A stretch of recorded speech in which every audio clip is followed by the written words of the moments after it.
Hello student, तो आज हम बात करेंगे इलेक्ट्रिक सर्किट और उसके सिंबल के बारे में।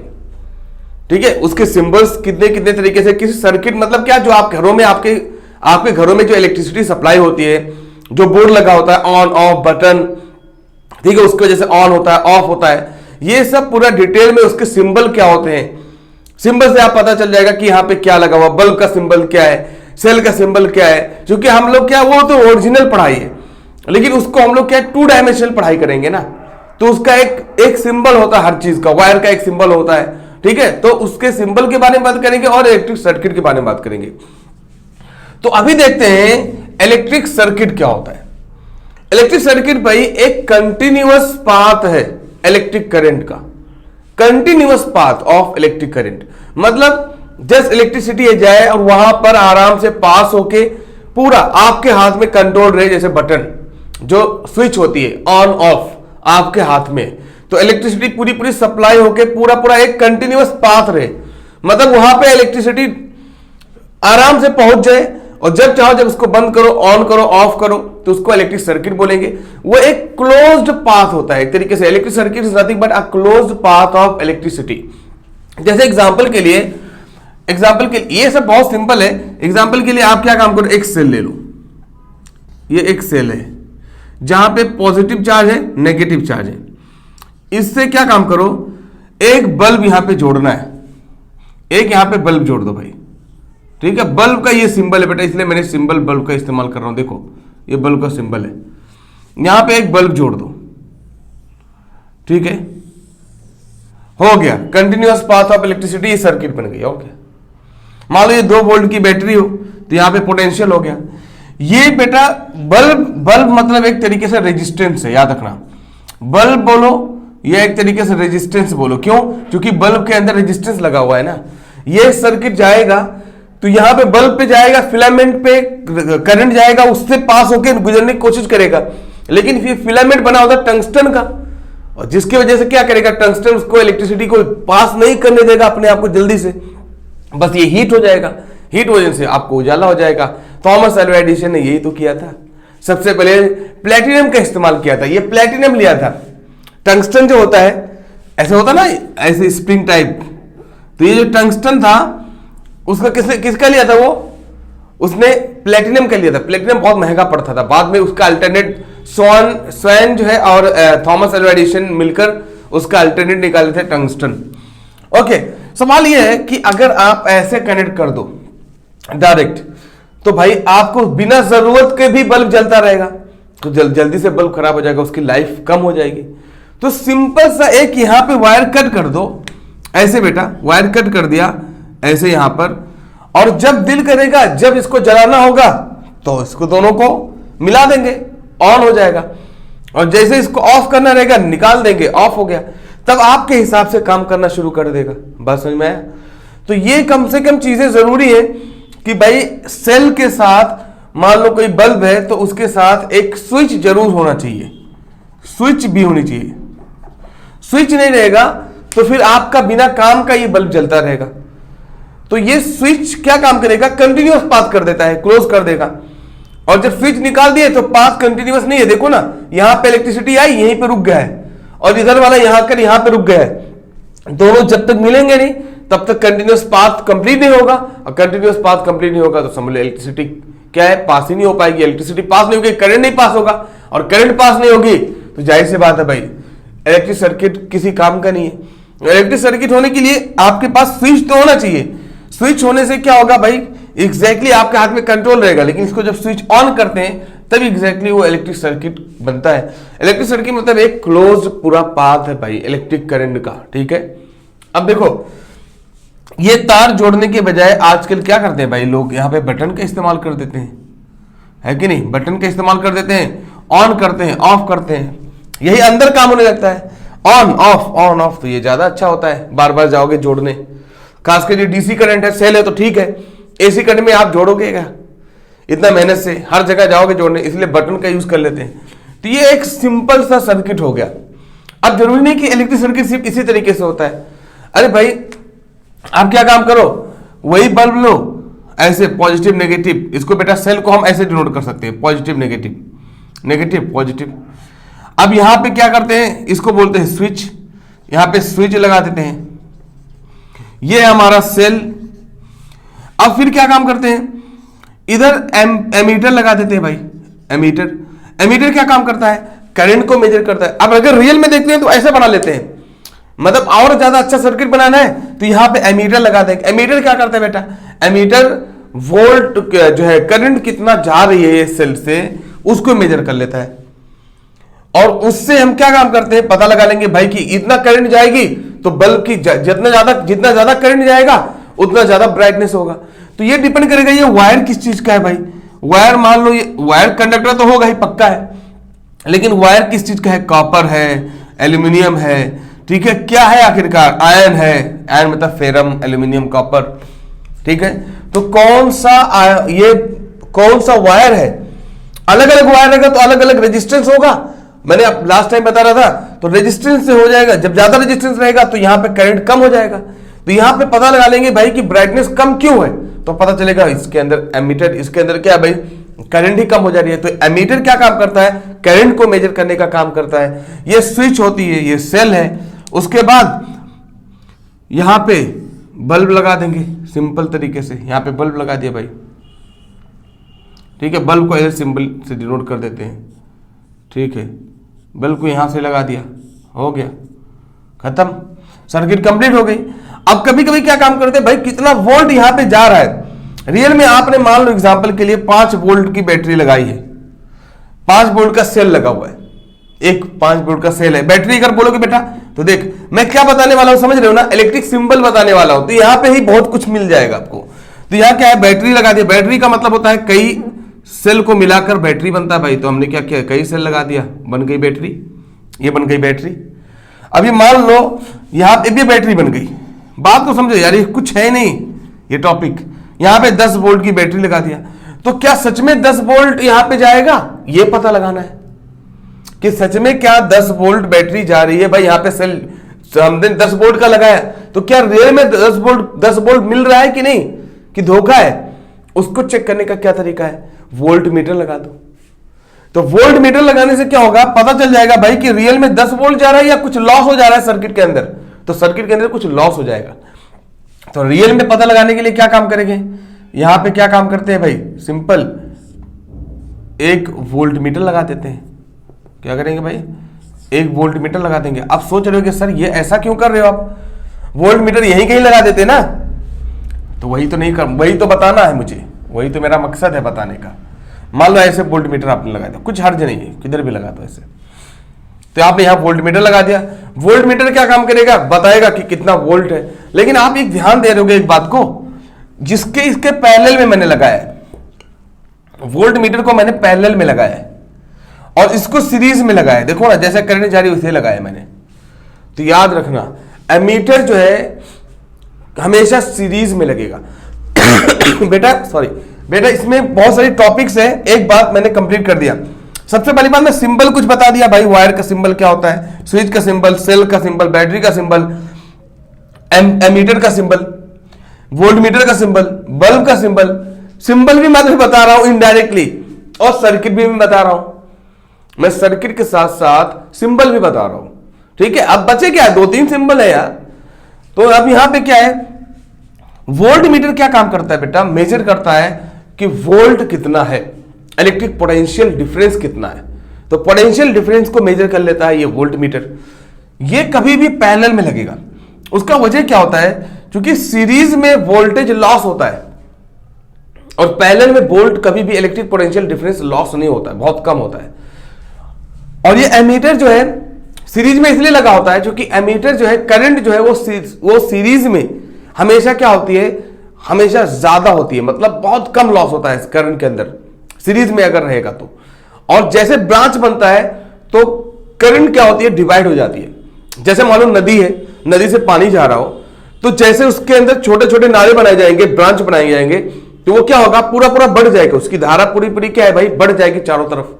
तो वैसे करंट होती है, जैसे इसके अंदर ब्रांचेस बनाओगे वो बढ़ जाएगा, ब्रांचेस से बढ़ जाती है करंट, इसलिए इसको सीरीज में डालते हैं। सीरीज में करंट लॉस कम होता है, तो ये एमीटर एग्जैक्ट लगभग बता देगा भाई करंट कितनी है 10 वोल्ट की वजह से मान लो। और वोल्ट मीटर पैरेलल में इसलिए लगता है क्योंकि पैरेलल में वोल्टेज लॉस नहीं होता है, तो पता चल जाएगा रियल में पोटेंशियल डिफरेंस कितना है। तो हमेशा ये ध्यान रखो कि वोल्ट मीटर हमेशा पैरेलल कंबाइन करेंगे, पैरेलल कॉम्बिनेशन होगा, और एमीटर हमेशा सीरीज में कॉम्बिनेशन होगा, सीरीज में जोड़ा जाएगा। ये बात याद रखना, ये सीरीज और वोल्ट मीटर हमेशा पैरेलल में जोड़ा जाएगा। क्या वजह है मैंने ये बताया। और आपको अब देखो, अब यहां से 10 वोल्ट की बैटरी जाएगी, अब ये जो ब्राइटनेस होगा, अब ये आपके पास ये थोड़ा एडवांस इलेक्ट्रिक सर्किट हो गया। क्यों? क्योंकि इसके अंदर बहुत कुछ है, इसके अंदर बैटरी है, स्विच ऑन स्विच ऑफ भी आपके पास है भाई, ठीक है। तो ऑन ऑफ भी सारी सुविधा है यहां पर, ठीक है। ये ऑफ हो गया और यहां पे ऐसे लग दो मतलब ऑन हो गया, मतलब ये दोनों जुड़ गए, इसका मतलब ये हुआ, ठीक है। तो ऑन ऑफ हो गया, यहां पे एमीटर भी हो गया, वोल्ट मीटर वोल्ट मेजर करने के लिए, बैटरी हो गई, ठीक है, बल्ब हो गया, सब। अब थोड़ा सा सर्किट जो है थोड़ा सा एडवांस सर्किट बन गया। अब इसके अंदर और ज्यादा सुविधा रहेगी, जैसे बैटरी आप ऑन करोगे सब कुछ बता दोगे कि भाई कितना उसके अंदर करंट है, कितना वोल्टेज है, ऑन ऑफ सब आपके सब कुछ कंट्रोल में है। तो ये भी एक इलेक्ट्रिक सर्किट हो गया। तो अब इलेक्ट्रिक सिंबल क्यों ना देख लें यार, ये इलेक्ट्रिक सर्किट हो गया, समझ में आया ना। कोई भी आप बना देना, सब कुछ 100% ओके। अब अगर मान लो वो इलेक्ट्रिक सिंबल क्या है, चलो देखते हैं। इलेक्ट्रिक सिंबल के अंदर जो चीजें बची होंगी वो लेके आ जाएंगे। तो इलेक्ट्रिक सिंबल्स जो सिंबल होते हैं वो क्या क्या है।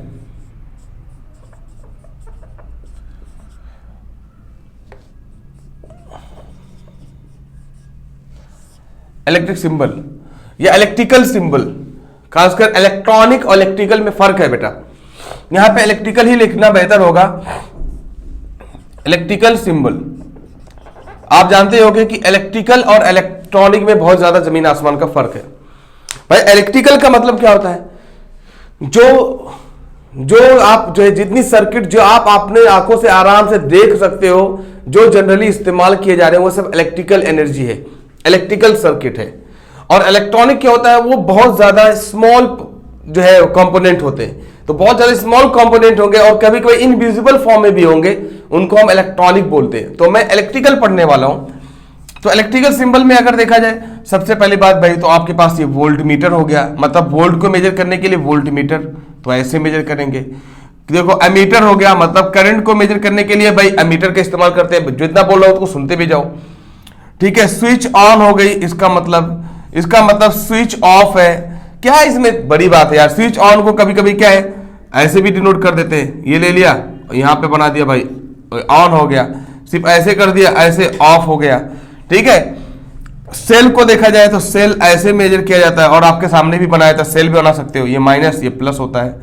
बैटरी को अगर देखा जाए तो ऐसे छोटा बड़ा कई सेल मिलाकर एक बैटरी बन गई तो ये माइनस प्लस माइनस ये बैटरी बन गया। समझ में आया ना।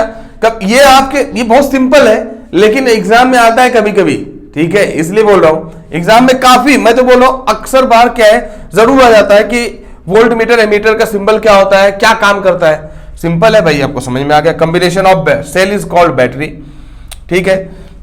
कोई वायर है, बस ऐसे डिनोट कर देते हैं। अगर मान लो वायर को क्रॉस किया जाए भाई एक वायर से दूसरे वायर से, तो ऐसे डिनोट कर देते हैं, ठीक है।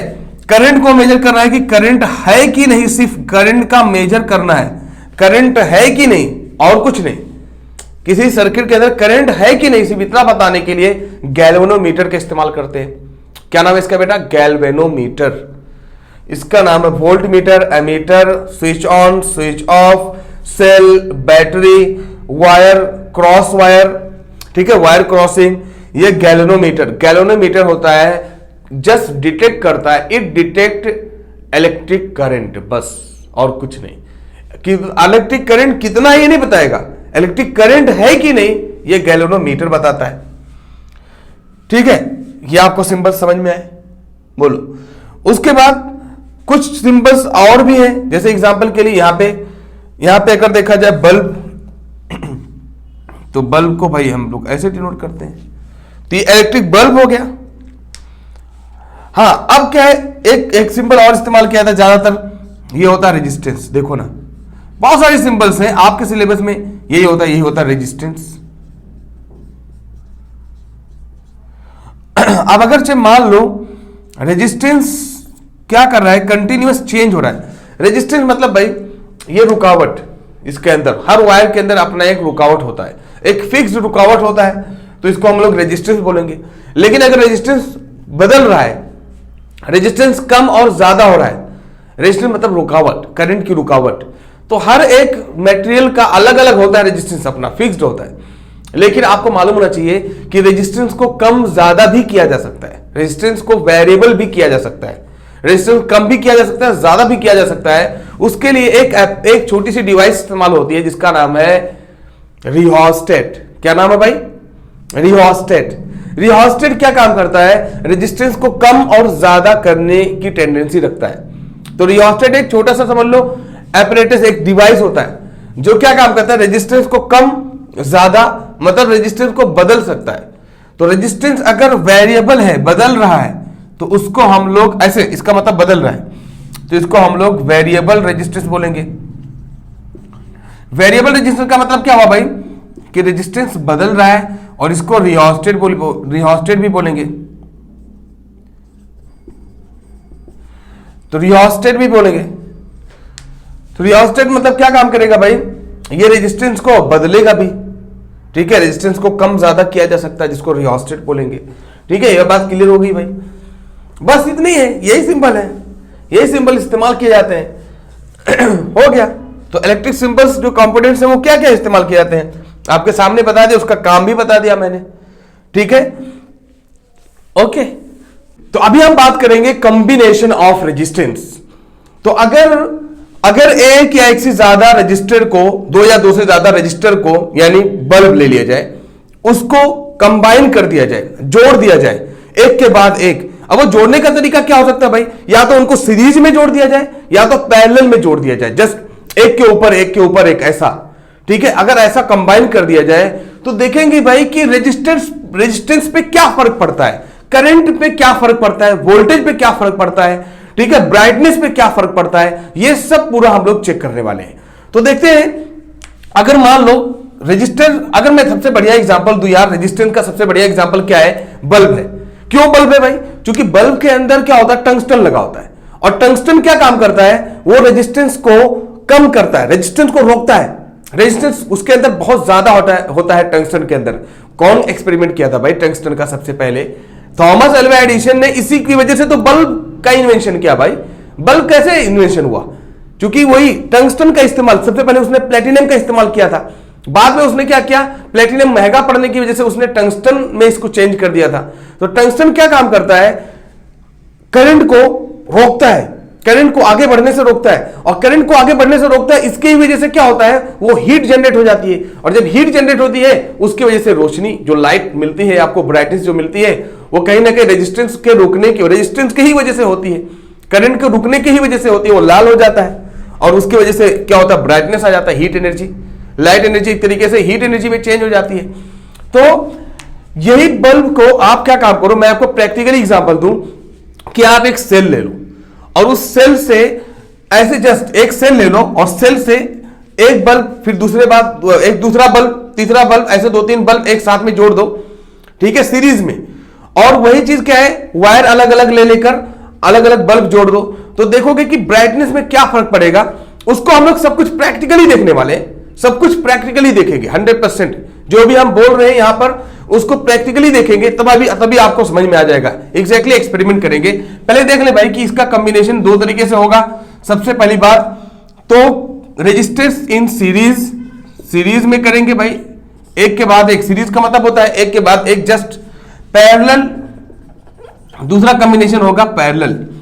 तो सबसे पहला कॉम्बिनेशन होगा वो सीरीज कॉम्बिनेशन, और दूसरा क्या होगा भाई, पैरेलल कॉम्बिनेशन। दो तरीके से हम लोग कंबाइन करेंगे। तो अब अगर देखा जाए सर्किट डायग्राम, अगर मैं यहां पे बताऊं, देखो प्रैक्टिकल और सर्किट डायग्राम में जमीन आसमान का फर्क है। देखो जो आप सर्किट डायग्राम देखोगे वो तो 2 डायमेंशनल डायग्राम रहेगा, अभी जो बताऊंगा, और उसी का जस्ट प्रैक्टिकल अगर चाहिए आपको, तो एग्जैक्टली आपको क्या कर रहा है, उसी की जगह पर जहां पे मैं रजिस्टर लिखूंगा वहां पे आप बल्ब लगा देना। तो वैसा आप कर सकते हो, एग्जैक्टली मैं आपको दिखाऊंगा भी अभी। ठीक है, तो चलो पहले इसका सर्किट डायग्राम बना लेता हूं कि सीरीज कॉम्बिनेशन तो क्या कैसे रहेगा भाई। सीरीज कॉम्बिनेशन में तो मान लो मैंने क्या किया, एक बल्ब ऐसे ले लिया, उसके बाद एक बल्ब फिर से जोड़ दिया, उसके बाद तीसरा एक बल्ब और ले लिया, आपकी मर्जी है कितना बल्ब ले लो, मैंने 3 बल्ब ले लिया जिसका नाम R1 R2 और R3 है। अब इसका नाम, ये बल्ब का नाम रेजिस्टेंस मैंने दे दिया R1 R2 R3। इसका मतलब सिंपल में बताऊं कि यहां पे जो बल्ब लगा होगा ये मान लो 10 वाट का है, यहां पे 20 वाट का है, यहां पे 30 वाट का है, अलग अलग मैंने वाट का बल्ब ले लिया, अलग अलग वाट रहेगा तो अलग अलग उसका रेजिस्टेंस रहेगा। बात बेटा बहुत सिंपल है, ठीक है। सेम बल्ब लोगे तो सेम रेजिस्टेंस हो जाएगा। मैंने क्या किया भाई, अलग अलग वाट का बल्ब ले लिया, ओके। अब क्या काम करो, उससे जस्ट एक सेल ले लो भाई, एक बैटरी ले लो, जोड़ दो। देखो ये बेटा बैटरी का सिंबल है, आप नहीं बोल सकते हो कि आप बैटरी का सिंबल नहीं जानते हो। इलेक्ट्रिक सर्किट में हमने बताया और सिंबल में मैंने बताया बैटरी का सिंबल क्या होता है बेटा, ये माइनस, ये प्लस, ये माइनस, ये प्लस, ये माइनस, ये प्लस, ये बैटरी बन गई, ये सेल बन गया। इसको हम लोग बी से डिनोट कर देंगे। यहां पे स्विच लगा देते हैं बेटा, ये बहुत सिंपल है सर्किट बनाना। और आपको मालूम है कि यहां पे क्या काम करेंगे भाई, यहां पे एमीटर लगा देंगे, सीरीज है ना, यहां पे एमीटर लगा दिए। अब ये सीरीज में सब है तो करंट एग्जैक्टली पूरा बता देगा भाई, ये टोटल कितना जा रहा है, इसमें जितना जाएगा, जितना यहां से निकला सेम हर जगह यहां पे जाएगा, यहां पे भी सेम, यहां पे भी सेम जाएगा। लेकिन आपको एक बात बताऊं क्लियर कट कि सीरीज कॉम्बिनेशन में करंट तो सेम जाएगा, क्योंकि भाई एक ही जैसा बह रहा है, तो वहां पे ब्रांचेस नहीं बनेगा तो करंट नहीं बटेगी, तो ब्रांचेस नहीं बना तो करंट नहीं बटेगी। लेकिन याद रखना कभी भी सीरीज कॉम्बिनेशन से वोल्ट जो होता है इलेक्ट्रिक पोटेंशियल वो अलग अलग हो जाता है। इसके लिए अलग पोटेंशियल हो जाएगा, इसके लिए अलग पोटेंशियल हो जाएगा, इसके लिए अलग पोटेंशियल हो जाएगा। तो जो पोटेंशियल डिफरेंस होता है वो आप जब मेजर करोगे, यहां पे V1 मान लो एग्जांपल के लिए, ये अलग दिखेगा। यहां पे मान लो V2 ले लिया जाए, ये अलग दिखेगा। यहां पे अगर एग्जांपल के लिए V3 ले लिया जाए, ये अलग दिखेगा। तीनों कॉम्बिनेशन के लिए वोल्टेज जो देखोगे ना, यहां पे V सप्लाई किए थे, लेकिन ये जो वोल्टेज ना यहां पे अलग अलग दिखेगा, वोल्टेज पूरा बदल जाएगा, लेकिन करंट सेम रहेगा। कैसे भाई, प्रैक्टिकली देखेंगे, टेंशन मत लो। पहले मैं यहां पे सब कुछ बता दे रहा हूं, सब कुछ आपको बता दे रहा हूं, उसके बाद वही चीज आप प्रैक्टिकली देखोगे तो आपको एग्जैक्टली समझ में आ जाएगा, ठीक है। तो देखो अब यहां पे V1 हो गया, V2 हो गया, V3, तो आपको एक बात पता चला, ये सर्किट कंप्लीट हो गई सीरीज की। सीरीज कॉम्बिनेशन में एक बात पता चला कि जो वोल्टेज होता है वो बढ़ जाता है, लेकिन जो करंट होती है वो सेम होती है। बेटा वोल्टेज बढ़ जाने से ना कभी भी उसका जो पोटेंशियल डिफरेंस है वो बढ़ गया, पोटेंशियल डिफरेंस जब कम हो जाएगा तो उसका ब्राइटनेस कम हो जाएगा। तो सीरीज कॉम्बिनेशन में ना जो ब्राइटनेस होता है बल्ब का वो कम हो जाता है। मैं आपको प्रैक्टिकली दिखाऊंगा या खुद आप कर लेना, मैं तो दिखाऊंगा ही, और आप खुद से भी सेल लेना और घर पे ही छोटा छोटा जो बल्ब मिलता है 2-2 रुपए का, उसको ऐसे कंबाइन कर लेना और आप देखोगे इसका ब्राइटनेस कम हो गया। अब आप वोल्ट मीटर अलग अलग तो नहीं ला पाओगे, ठीक है, कि आप अलग अलग वोल्ट मीटर एमीटर लाओगे, लेकिन आप कम से कम ये तो चेक कर लोगे कि जो उसका जो ब्राइटनेस है वो कम हो जाएगा। कैसे होगा कम? क्योंकि रेजिस्टेंस, टोटल जो रेजिस्टेंस होगा वो ज्यादा हो जाता है।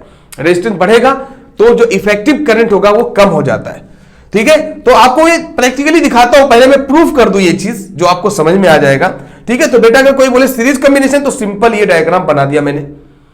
देखो दूसरा क्या है भाई, पैरेलल कॉम्बिनेशन। एक साथ में दोनों बताएंगे, समझ में आ जाएगा।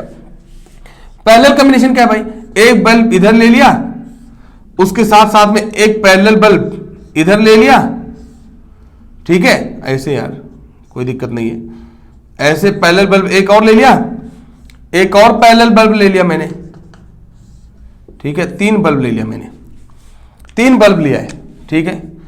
अब क्या काम करूंगा, इससे बैटरी जोड़ूंगा भाई, सेम कहानी यार, सब कुछ वैसे ही, इससे बैटरी जोड़ दूंगा। अरे भाई बैटरी सेल कुछ भी जोड़ दो, कोई जरूरी नहीं कि बैटरी ही जोड़ना है, ठीक है।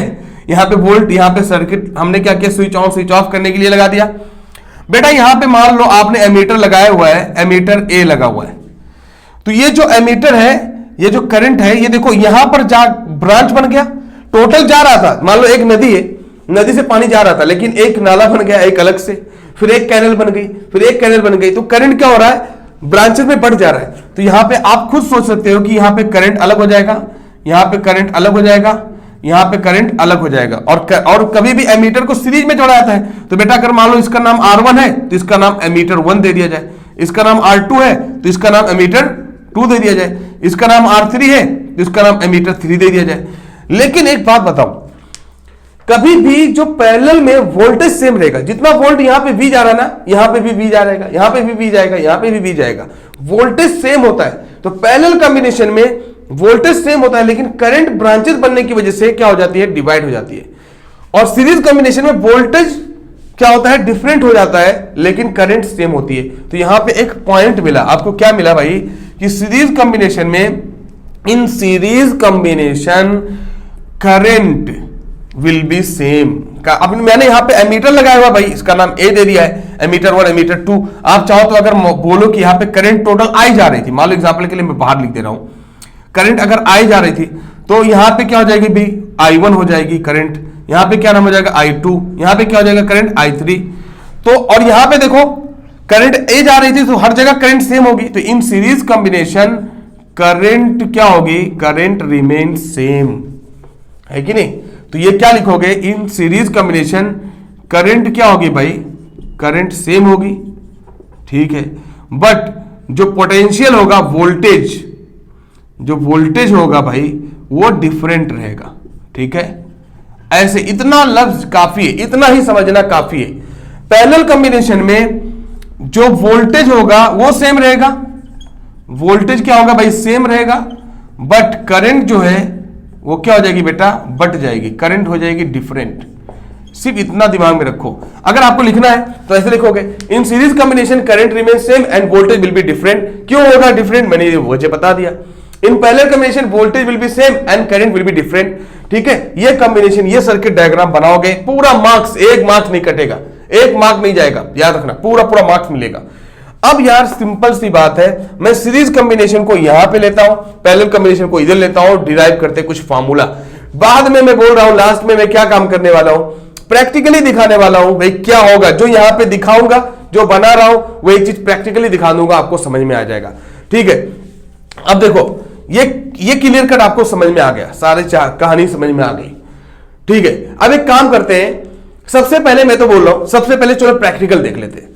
प्रैक्टिकल देखने से क्या होगा, आपको एग्जैक्टली समझ में आएगा कि क्या हो रहा था, प्रॉब्लम क्या हो रहा था, क्या रियल में क्या हो रहा था, इसमें सीरीज कॉम्बिनेशन में हो क्या रहा था, ब्राइटनेस पे क्या फर्क पड़ रहा था, पैरेलल कॉम्बिनेशन में ब्राइटनेस का क्या फर्क पड़ रहा था। तो फिर मुझे इसको बताने में, इसका नेट रेजिस्टेंस निकालने में मजा आ जाएगा, ठीक है। तो पूरा पूरा नेट रेजिस्टेंस निकालने में मुझे क्या है, आसानी हो जाएगी। तो सबसे पहले चलो देखते हैं प्रैक्टिकल। देखो ओम्स लॉ तो आप सबने पढ़ा होगा, है कि नहीं। ओम्स लॉ, V = IR, मतलब क्या, V is directly proportional to I, ये पढ़ा होगा। वोल्टेज बढ़ाओगे करंट बढ़ेगा। लेकिन एक बहुत बड़ा इंपॉर्टेंट टर्म है वो रेजिस्टेंस। रेजिस्टेंस की वजह से क्या होता है, करंट के अंदर रुकावट होती है, ठीक है। करंट चलने में उसको क्या करता है, रुकावट पैदा करता है। तो भाई अगर रेजिस्टेंस का कॉम्बिनेशन किया जाए, पैरेलल किया जाए कॉम्बिनेशन, और सीरीज में किया जाए, तो क्या इफेक्ट होता है रियल में। तो हम लोग पढ़े हैं कि भाई अगर दो अगर मान लो रेजिस्टेंस को एक साथ में, यानी दो वायर को, दो बल्ब को अगर एक साथ में सीरीज में जोड़ दो, एक साथ में सीरीज में जोड़ दो, तो फिर कैसा होता है, क्या इफेक्ट पड़ता है। और दो वायर को अगर एक साथ में पैरेलल में जोड़ दो, दो बल्ब है मान लो एग्जांपल के लिए, उसको पैरेलल में जोड़ दो, क्या इफेक्ट पड़ेगा। तो चलो देखते हैं सबसे पहली बात भाई पैरेलल कॉम्बिनेशन। तो पैरेलल कॉम्बिनेशन क्या होता है, देखो इसके अंदर क्या होता है, जस्ट पैरेलली, आप सिंपल सा देखो, मैं ऐसे एग्जांपल के लिए बताऊं, अगर एग्जांपल के लिए बताऊं तो आप ये बहुत ज्यादा आपको रटा होगा कि भाई एक रेजिस्टेंस यहां पे ले लेते हैं, एक रेजिस्टेंस यहां पे ले लेंगे और यहां पे बैटरी सप्लाई करेंगे, that is called parallel combination. तो देखो यही चीज यहां पे बना है बेटा, ये अपने पास है। यहां पे हमने वोल्टेज लिया, ये वोल्टेज लिया, यहां पे बैटरी ले ली, और यहां पे एक बल्ब ले लिया, यहां पे एक बल्ब ले लिया। तो यही सेम चीज जो आप यहां लिखे हुए हो, वही चीज R1 और R2 यहां पे, मतलब एक यहां पे रेजिस्टेंस, एक बल्ब ले लिया, एक यहां पे बल्ब ले लिया। उसके बाद देखते हैं भाई इफेक्ट क्या पड़ता है। तो चलो भाई पहले बल्ब को जलाते हैं, वोल्टेज बैटरी यहां पे लगी हुई है, और पहले बल्ब को जलाएंगे, पहला बल्ब जलाएंगे उतनी ही रोशनी देगा, कोई दिक्कत नहीं पड़ेगा, ठीक है। उसके बाद जब दूसरा बल्ब जलाएंगे तो वो भी क्या करेगा, वो भी उतनी रोशनी देगा। दोनों को एक साथ में जलाएंगे फिर भी दोनों की रोशनी क्या रहेगी, सेम रहेगी, ठीक है। उसका वजह क्या होता है, क्योंकि जो वोल्टेज है ना वही मेन जान है। अरे वोल्टेज मतलब बैटरी यार, तो वोल्टेज ही मेन बैटरी है। तो अगर देखा जाए बैटरी वोल्ट क्या, पैरेलल कॉम्बिनेशन में वोल्ट बराबर जाता है, और जब पोटेंशियल डिफरेंस नहीं बराबर रहेगा, एक तरीके से पोटेंशियल जब बराबर रहता है तो जो ब्राइटनेस होता है वो एक जैसा होता है, ब्राइटनेस के अंदर कमी नहीं आती है। तो ये घरों में, अच्छा इसके अंदर एक खासियत और होता है, कि इसके अंदर ये होता है भाई, जो चाहो जो जलाना चाहो, मान लो मैं ये जलाना चाहे तो ये जला रहा हूं, ये चाहता हूं तो ये जला रहा हूं, दोनों चाहता हूं तो दोनों एक साथ में। तो घरों में ये जो इस्तेमाल किया जाता है वो वायरिंग के लिए ये पैरेलल कॉम्बिनेशन होता है, ताकि हमारे हाथ में कंट्रोल होता है, जो चाहो जो कंट्रोल कर लो, जो बल्ब चाहो वो एक साथ में कंट्रोल कर सकते हो, ठीक है। और इसके अंदर खासियत क्या होती है, वोल्टेज बराबर होता है भाई, हाँ करंट डिफरेंट होता है, करंट यहां से बढ़ जाता है, ठीक है। तो पैरेलल कॉम्बिनेशन के अंदर आपको समझ में आया कि ब्राइटनेस के अंदर कोई कमी नहीं आती है और घरों में इस्तेमाल होगा, लेकिन वायर ज्यादा लगेगा। अगर दूसरा देखा जाए सीरीज कॉम्बिनेशन, तो सीरीज कॉम्बिनेशन का भाई बेहतरीन एग्जांपल क्या है कि आप क्या काम करो, एक बल्ब इधर लोगे, एक बल्ब इधर लो और यहां से बैटरी लगा दो, सप्लाई कर दो इसको R1, यहां पे बल्ब हो गया, R2 बल्ब हो गया, मान लो एग्जांपल के लिए। यही सेम चीज हमने यहां पे वोल्टेज लिया, एक वोल्टेज लिया, यहां से सप्लाई कर दिया, एक इधर बल्ब, एक इधर बल्ब, यहां पे बना दिया, सेम चीज सीरीज में। अब क्या काम करेंगे, दोनों बल्ब को एक साथ जलाएंगे, जब तो बल्ब जलाएंगे तो एक साथ में दोनों जलेगा। उसका वजह क्या, ऑथर लाइट थोड़ा सा डिम हो गई। लाइट डिम क्यों होगा भाई, क्योंकि वोल्टेज बढ़ जा रहा है। तो सीरीज कॉम्बिनेशन के अंदर वोल्टेज क्या होता है, बढ़ जाता है। लेकिन इसको बोले तो इसका कहां इस्तेमाल है, अरे भाई इसका इस्तेमाल डेकोरेशन के लिए। मान लो जो लाइट इस्तेमाल की जाती है एक के साथ एक के साथ एक के साथ, स्ट्रीट लाइट हो गई, तो वहां पे इतना वायर कहां से लेके आएंगे, इसलिए एक के बाद एक के बाद एक के बाद एक जोड़ देते हैं, चालू करते हैं एक, सब चालू हो जाता है। लेकिन अगर बीच में कोई वायर कटा तो सबका सब बंद भी हो जाएगा, तो उसका नुकसान भी है ना। लेकिन वायर बचाने के चक्कर में हमें सीरीज कॉम्बिनेशन कहीं कहीं करना पड़ता है, स्ट्रीट लाइट ले लिया जाए भाई, है कि नहीं। तो इसीलिए स्ट्रीट लाइट के लिए भाई आप कहीं इस्तेमाल कर पाओगे क्या, बहुत ज्यादा वायर, कितना वायर लेके जाओगे हर बल्ब के लिए, तो इसलिए क्या करते हैं सीरीज में जोड़ देते हैं। तो कहीं कहीं मजबूरी होती है, लेकिन क्या करेगा ये लाइट की जो ब्राइटनेस को थोड़ा कम कर देगा, ठीक है। तो आप कंक्लूजन ये निकला कि भाई सीरीज कॉम्बिनेशन के अंदर जो करंट होगा वो सेम होता है लेकिन वोल्टेज बढ़ जाता है। लेकिन पैरेलल कॉम्बिनेशन के अंदर क्या होता है भाई, जो वोल्टेज होता है वो सेम रहता है लेकिन करंट क्या होता है वो बढ़ जाता है। ओके, तो आपने क्या देखा सीरीज कॉम्बिनेशन में, पैरेलल कॉम्बिनेशन में क्या देखा, प्रैक्टिकली सब कुछ देख लिया ना। देखो यही चीज वहां पे बल्ब लगा हुआ है, यहां पे दो बल्ब लिया गया ना, यहां पे देखो दो बल्ब लिया है पैरेलल कॉम्बिनेशन में। तो आपने क्या देखा, मैंने आपको उसका फायदा भी बताया भाई कि सीरीज कॉम्बिनेशन में क्या होता है, वायर बच जाएगा, एक ही जस्ट वायर से पूरा काम हो जाएगा। लेकिन नुकसान भी है, एक अगर कट गया तो सर्किट ही कंप्लीट नहीं हुई, तो गया भाई दूध, एक की वजह से सारे लोग गए बेचारे, क्योंकि सर्किट कंप्लीट नहीं होगी तो करंट नहीं फ्लो करेगा। लेकिन पैरेलल कॉम्बिनेशन में एक गया तो मुझे क्या फर्क है, एक तो है ना भाई, दूसरा गया तीसरा तो है ना भाई। तो पैरेलल कॉम्बिनेशन जो घरों में इस्तेमाल किया जाता है, सीरीज कॉम्बिनेशन जो हमारा कहां पे इस्तेमाल किया जाता है, सीरीज कॉम्बिनेशन कहां पे इस्तेमाल किया जाता है नॉर्मली, बल्ब का डेकोरेट करने के लिए, सजाने के लिए, बल्ब एक के बाद एक के बाद एक के बाद, नहीं तो पता चलेगा जो बल्ब से ज्यादा तो वायर आपके पास हो जाएंगे। इसलिए हमें सीरीज कॉम्बिनेशन की भी जरूरत पड़ती है डेकोरेशन के लिए, ठीक है। तो आपने यही देखा भाई कि सीरीज कॉम्बिनेशन में जो ब्राइटनेस था वो कम हो जा रहा था और पैरेलल कॉम्बिनेशन में ब्राइटनेस सेम रहता था। क्योंकि पैरेलल कॉम्बिनेशन में ब्राइटनेस फर्क इसलिए नहीं पड़ता क्योंकि उसका वोल्टेज नहीं बदलता है, और इसमें क्या होता है, इसका वोल्टेज बदल जाता है सीरीज कॉम्बिनेशन में। चलो सीरीज कॉम्बिनेशन का मैं डायरेक्ट अभी फॉर्मूला डिराइव कर दे रहा हूं यार, सीरीज कॉम्बिनेशन का आपको हमेशा याद रखोगे। तो देखो सीरीज कॉम्बिनेशन में आप देखो, अगर देखा जाए सिंपल सीरीज कॉम्बिनेशन में आपने ये देखा कि टोटल जो वोल्ट होता है, जो वोल्ट वी सप्लाई करते हैं वो अलग अलग बढ़ जाता है। तो इन सीरीज कॉम्बिनेशन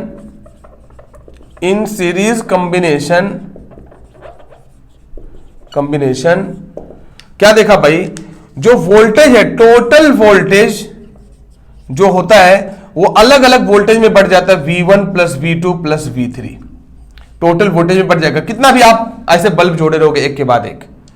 अब बताओ V इज इक्वल टू, आपने पढ़ा है ओम्स लॉ, तो आपने पढ़ा है बाई ओम्स लॉ, ठीक है। ओम्स लॉ क्या पढ़ा है, V is equal to IR, बहुत सिंपल है बेटा। तो जरा बताओ ना, यहां पे क्या हो जाएगा, V is equal to I into R, total हो गया, यहां टोटल है तो टोटल बात कर लेंगे भाई, टोटल इक्विवेलेंट जिसको हम लोग बोलते हैं, ये हो जाएगा V is equal to IR1। क्यों भाई ये I बोल रहा हूं, क्योंकि करंट हर जगह सेम रहेगा, करंट कभी नहीं बदलेगा, I यहां पे, I यहां पे, I यहां पे जितना था वही रहेगा, तो करंट सेम रहेगा। तो IR1 और V2 क्या हो जाएगा, IR2, V3 क्या हो जाएगा, IR3।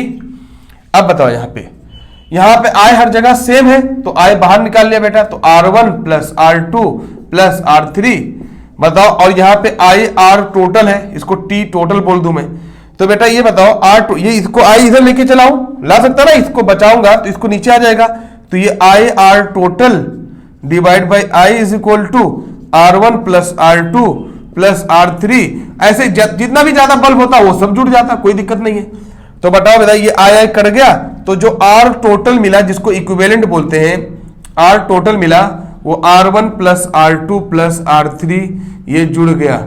आपको क्या पता चला? हो गया बस, यही तो है रेजिस्टेंस इन सीरीज। तो जब रेजिस्टेंस सीरीज में होंगे तो क्या हो जाएगा भाई, रेजिस्टेंस सारे रेजिस्टेंस को जोड़ देंगे। तो जब कभी भी सीरीज में कंबाइन किया जाएगा बल्ब को, तो इसके अंदर कितना रुकावट, इसके अंदर कितना रुकावट, इसके अंदर कितना रुकावट, सारे रुकावट को जोड़ देंगे, तब टोटल रेजिस्टेंस मिलेगा। इसका मतलब यह हुआ सिंपल कि सीरीज कॉम्बिनेशन में जो टोटल यानी इक्विवेलेंट रेजिस्टेंस जो था वो क्या हुआ, बढ़ गया। और इक्विवेलेंट रेजिस्टेंस बढ़ने की वजह से इसके अंदर करंट की ज्यादा रुकावट हो गई, और करंट की रुकावट जब होगी बेटा, तो जाहिर सी बात है जो उसका ग्लो है, जो ब्राइटनेस है, वो क्या हो जाएगा, कम हो जाएगा। तो इसका ब्राइटनेस कम क्यों हुआ? क्योंकि रेजिस्टेंस क्या हो गया, बढ़ गया। देखो ना, जुड़ गया, दोनों रेजिस्टेंस जुड़ गया आपस में, इसकी वजह से। तो कोई बोलेगा सीरीज कॉम्बिनेशन में रेजिस्टेंस का फॉर्मूला क्या होता है बेटा, तो आप बोलोगे R is equal to R1 plus R2 plus R3, जितना भी जोड़े जाएंगे बल्ब सबको आंसर बता दोगे। जैसे एग्जांपल के लिए मैं बोलूं, यहां पे मैं आपको समझाने के लिए बोलूं, हो गया क्लियर? ले लो भाई पिक्चर, ले लो, समझ में आ जाएगा, कुछ नहीं है दम। यहां पे मान लो मैं बोलूं ऐसे सीरीज कॉम्बिनेशन में, मैं बोलता यहां पे भाई 10 ओम का एक बल्ब लगा हुआ है, यहां पे 5 ओम का एक बल्ब लगा हुआ है, यहां पे 10 ओम का एक बल्ब लगा हुआ है, अलग अलग। तो बताओ टोटल रेजिस्टेंस कितना होगा? तो बेटा 10, 5, 15, 10, 25, टोटल 25 ओम इसके अंदर रेजिस्टेंस है। बस हो गया आंसर, टोटल खत्म। ठीक है, इसीलिए कभी कभी क्या काम करता है पावर का, या कभी कभी आप 11th में 12th में नीट लेवल में जब पढ़ोगे तो यहां पे बल्ब की जगह पर क्या काम कर देता है, अलग अलग पावर ले लेता है। 10 वॉट का बल्ब, 20 वॉट का बल्ब, तो सेम जैसे जैसे रेजिस्टेंस काम करता है वैसे पावर भी काम करेगा। ठीक है, टोटल रेजिस्टेंस टोटल पावर बोलेगा, पावर बता देते हैं, वो आगे की चीज है, मैंने आपको यहां पे क्लियर कर दिया कि नहीं, बताओ। ठीक है, तो सीरीज कॉम्बिनेशन खत्म। दूसरा सेम यार, सब कुछ नहीं है इसमें, सिर्फ समझो तो कुछ नहीं समझोगे तो बहुत डिफिकल्ट है। मैंने इसका पूरा फायदा नुकसान सब बता दिया, आप इसको खुद भी देख सकते हो, कुछ 2-4 पॉइंट अपने आप से लिख सकते हो। ठीक है, पैरेलल कॉम्बिनेशन में आ जाओ भाई। पैरेलल कॉम्बिनेशन, पैरेलल कॉम्बिनेशन में क्या देखोगे? देखो पैरेलल कॉम्बिनेशन में देखा कि जो करंट है वो बढ़ जा रही है और वोल्टेज सेम रहेगा। देखो करंट मैंने यहां पे आई दिया, अलग अलग ब्रांचेस में बढ़ गई, तो जो टोटल करंट है बेटा in parallel combination, total current जो होगा वो क्या होगा भाई, टोटल करंट कितना होगा, वो I is equal to I1 plus I2 plus I3, हमने 3 लिया हुआ है, आप कितना भी ले लो कोई दिक्कत नहीं, मैंने इसलिए डॉट डॉट लगा दिया भाई, कई पैरेलल ले लो आपकी मर्जी है। अब आप जानते हो बाय ओम्स लॉ कुछ नहीं है, and here in parallel combination here voltage will be same, voltage will be same. अब वोल्टेज सेम होगा मतलब क्या भाई, V1 बराबर, V2 बराबर, V3 बराबर, सब के सब V होंगे, जितना यहां पे सप्लाई करोगे वही मिलेगा, कुछ बदलेगा नहीं। तो all voltage will be same, so we can say by Ohm's law, क्या पढ़ा है भाई, ओम्स लॉ क्या पढ़ा है बताओ ना, V is equal to IR, तो I इज इक्वल टू बेटा V अपॉन R नहीं लिख सकते क्या, जरा बताओ ना, I is equal to V upon R नहीं हो जाएगा क्या? तो यहां पे उठा के रख दो ना, तो I is equal to V upon R, तो V अपॉन R मैंने लिख दिया, यहां पे V अपॉन R1 लिख दिया। क्यों बेटा V लिखा मैंने, क्योंकि जो वोल्टेज इसका होगा हर वोल्टेज सेम होगा, वोल्टेज नहीं बदलेगा पैरेलल कॉम्बिनेशन में। ये हो जाएगा V अपॉन R2, ये हो जाएगा V अपॉन R3, बेटा ऐसे चलता जाएगा। अब एक बार बताओ, हर जगह यहाँ पे V कॉमन है, तो यहाँ पे V अपॉन R ऐसे लिख दिया, is equal to V common है, तो यहाँ पे मिल जाएगा 1 upon R1 plus 1 upon R2 plus 1 upon R3 dot dot so on. ठीक है, ऐसे जुड़ जाएगा। अब यहाँ पे V इधर है और V इधर है, कैंसिल हो जाएगा, तो बचेगा क्या भाई, 1 upon R is equal to R total, हाँ टोटल ये बोलो या इक्विवेलेंट बोलो, is equal to 1 upon R1 plus 1 upon R2 plus 1 upon R3 plus dot dot so on. समझ में आ गया, खत्म। ठीक है, तो यहां पे क्या मिल गया भाई, पैरेलल कॉम्बिनेशन में क्या, टोटल जो रेजिस्टेंस है, टोटल रेजिस्टेंस क्या हुआ पैरेलल कॉम्बिनेशन में, टोटल रेजिस्टेंस जो हुआ वो R1 plus R2 plus R3, total R क्या है भाई, आपस में क्या हुए 1 अपॉन R1 1 अपॉन R2 करके जुड़ गए। तो यहां पे टोटल रेजिस्टेंस जो है वो क्या है, उसके अगर सीरीज कॉम्बिनेशन का कंपेयर किया जाए तो यहां पे रेजिस्टेंस जो है वो कम हो गया।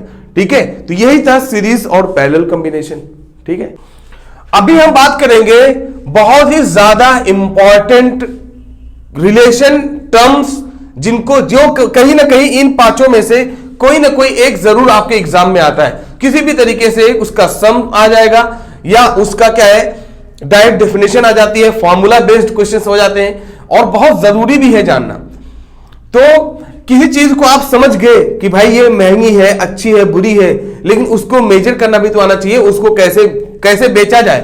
तो इलेक्ट्रिसिटी ठीक है, समझ में आ गया इलेक्ट्रिसिटी कैसे आई, उसको जनरेट करने का तरीका आ गया, लेकिन उसको बेचा जाए भाई, तो उसको बेचने का तरीका मतलब क्या, वॉट में, ठीक है, जूल में, वोल्ट में, अलग अलग तरीके से उसकी क्या है यूनिट जरूरी है ना जानना। तो सबसे पहले हम लोग देखेंगे कि इलेक्ट्रिकल या इलेक्ट्रिक एनर्जी क्या होती है, उसके बाद उसका यूनिट देख लेंगे, बहुत सिंपल है। उसके बाद इलेक्ट्रिक पावर देखेंगे, उसकी यूनिट देख लेंगे।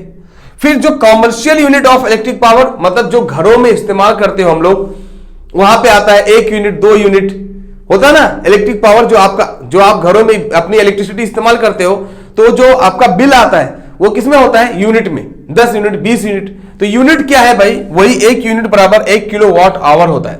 किलोवाट आवर को प्रैक्टिकली समझेंगे कि 1 किलोवाट आवर का मतलब क्या। जैसे देखो कभी कभी मम्मी पापा क्या काम करते हैं, एक बल्ब, जब कभी बाथरूम का बल्ब जब ऑन रहता है, वो छोटा सा बल्ब होता है 5 वाट का, फिर भी बोलेंगे पूरा रात जो है ये बल्ब चालू था, जिसकी वजह से बिल बहुत ज्यादा आता है। तो उनको आप बता सकते हो कि कितना देर तक चालू रहेगा तो कितना वॉट आएगा, तो कितना यूनिट आएगा, ठीक है। तो फैन अगर आप 1 घंटा चालू कर दो और बल्ब को अगर 10 घंटा चालू कर दो, क्या बराबर रहेंगे? तो ये सब जवाब यहां पे मिल जाएगा। ठीक है, तो सबसे पहले हम लोग देखेंगे इलेक्ट्रिकल एनर्जी यानी इलेक्ट्रिक एनर्जी। तो एनर्जी कैसे मेजर करेंगे भाई, जो एनर्जी है, तो व्हाट इज एनर्जी? एनर्जी भाई कैपेसिटी टू डू वर्क। तो इलेक्ट्रिकल एनर्जी क्या है भाई, किसी भी एक इलेक्ट्रॉन को एक जगह से दूसरी जगह जाने के लिए कुछ वर्क करना पड़ता है ना। एक इलेक्ट्रॉन को एक जगह से दूसरी जगह जाने के लिए पुश करना पड़ता था, तो वही अमाउंट ऑफ एनर्जी जो होती थी पार्टिकुलर एक इलेक्ट्रॉन के लिए, that is called electric potential. मैंने बताया था भाई कि इलेक्ट्रॉन किसी भी वायर के अंदर वो फ्री होता है, मान लो मेटल है तो उसके अंदर इलेक्ट्रॉन फ्री है, लेकिन चलेगा नहीं, उसके अंदर पोटेंशियल डिफरेंस देना पड़ेगा। पोटेंशियल डिफरेंस का सबसे बढ़िया एग्जांपल है सेल, बैटरी। तो पोटेंशियल डिफरेंस की वजह से इलेक्ट्रॉन चलने लगेगा, तो उसी को हम लोग इलेक्ट्रिक पोटेंशियल बोलते हैं। तो इलेक्ट्रिक पोटेंशियल है क्या भाई, अमाउंट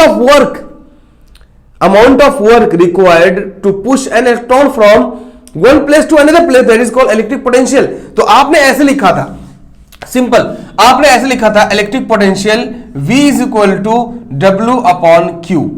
आपने ही लिखा था ऐसे, या कैपिटल Q लिख दो, कोई टेंशन नहीं है। आपने बोला था व्हाट इज इलेक्ट्रिक पोटेंशियल, तो आपने बोला था electric potential is nothing but amount of work required to push a charge from one place to another place, that is called electric potential. और दैट वो जो एनर्जी होगी that much energy, whatever the energy required will be we can say energy required is called electrical energy.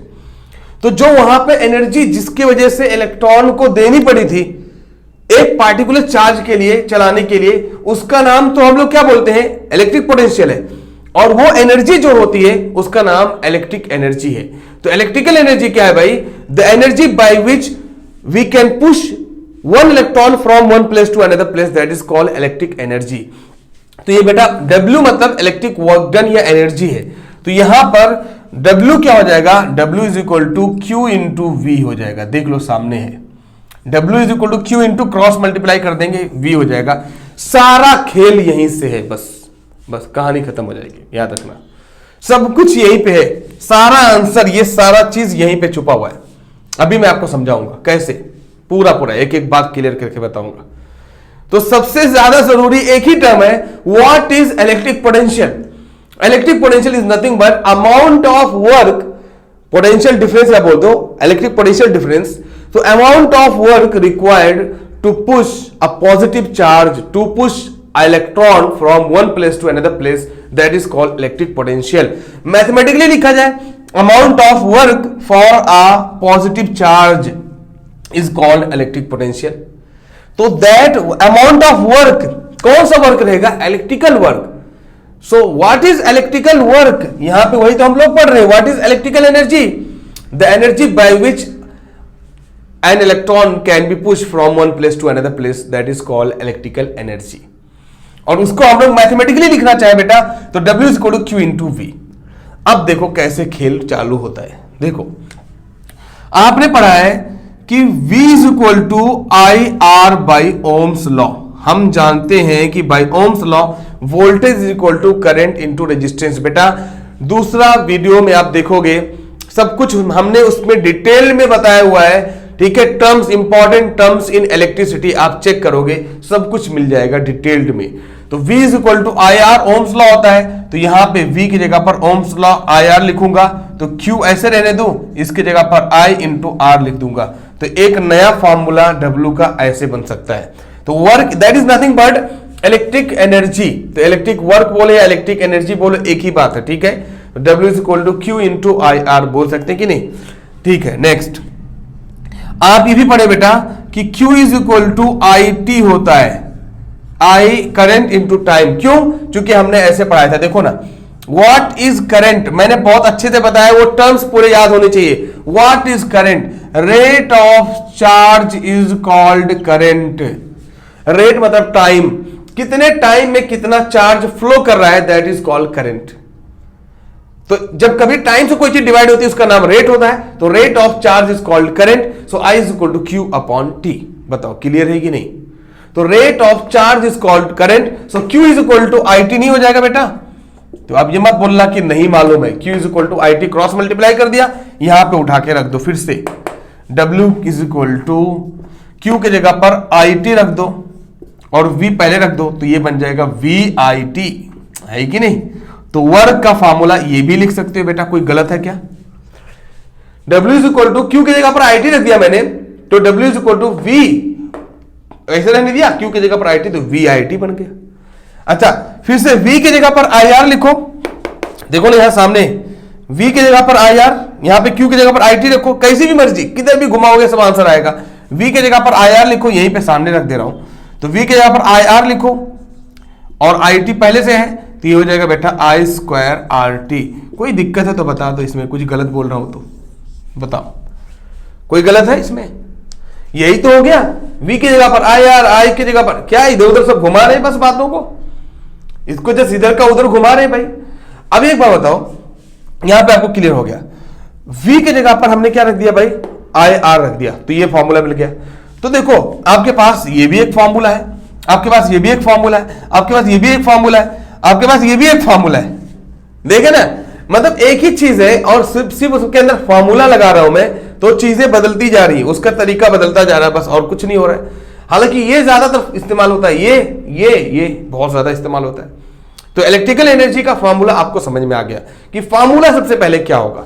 तो सबसे पहले electrical energy को समझने के लिए इलेक्ट्रिक पोटेंशियल डिफरेंस समझना पड़ेगा, वो समझ में आ गया तो इलेक्ट्रिकल एनर्जी समझ में आ जाएगी। तो ये आपको डिराइव करके हमने बता दिया।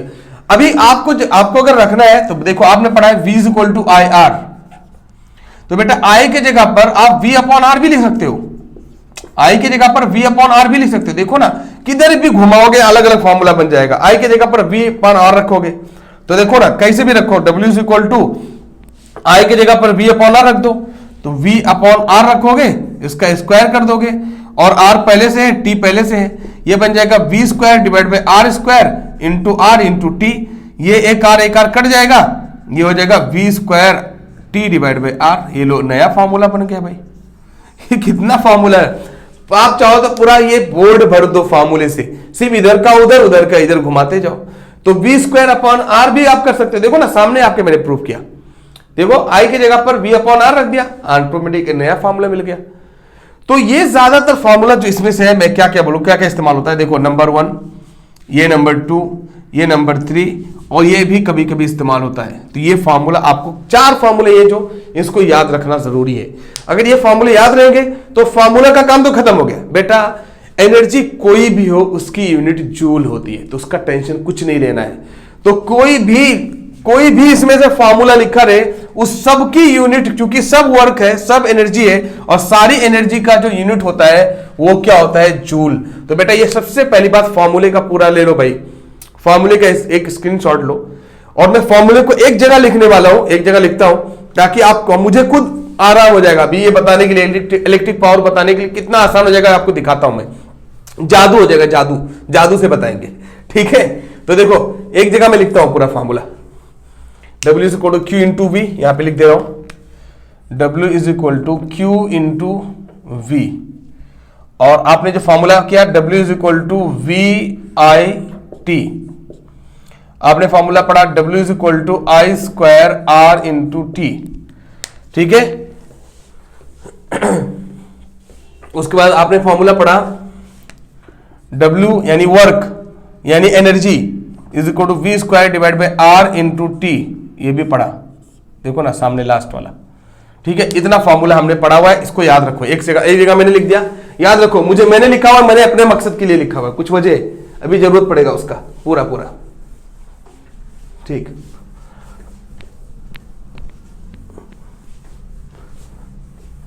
देखो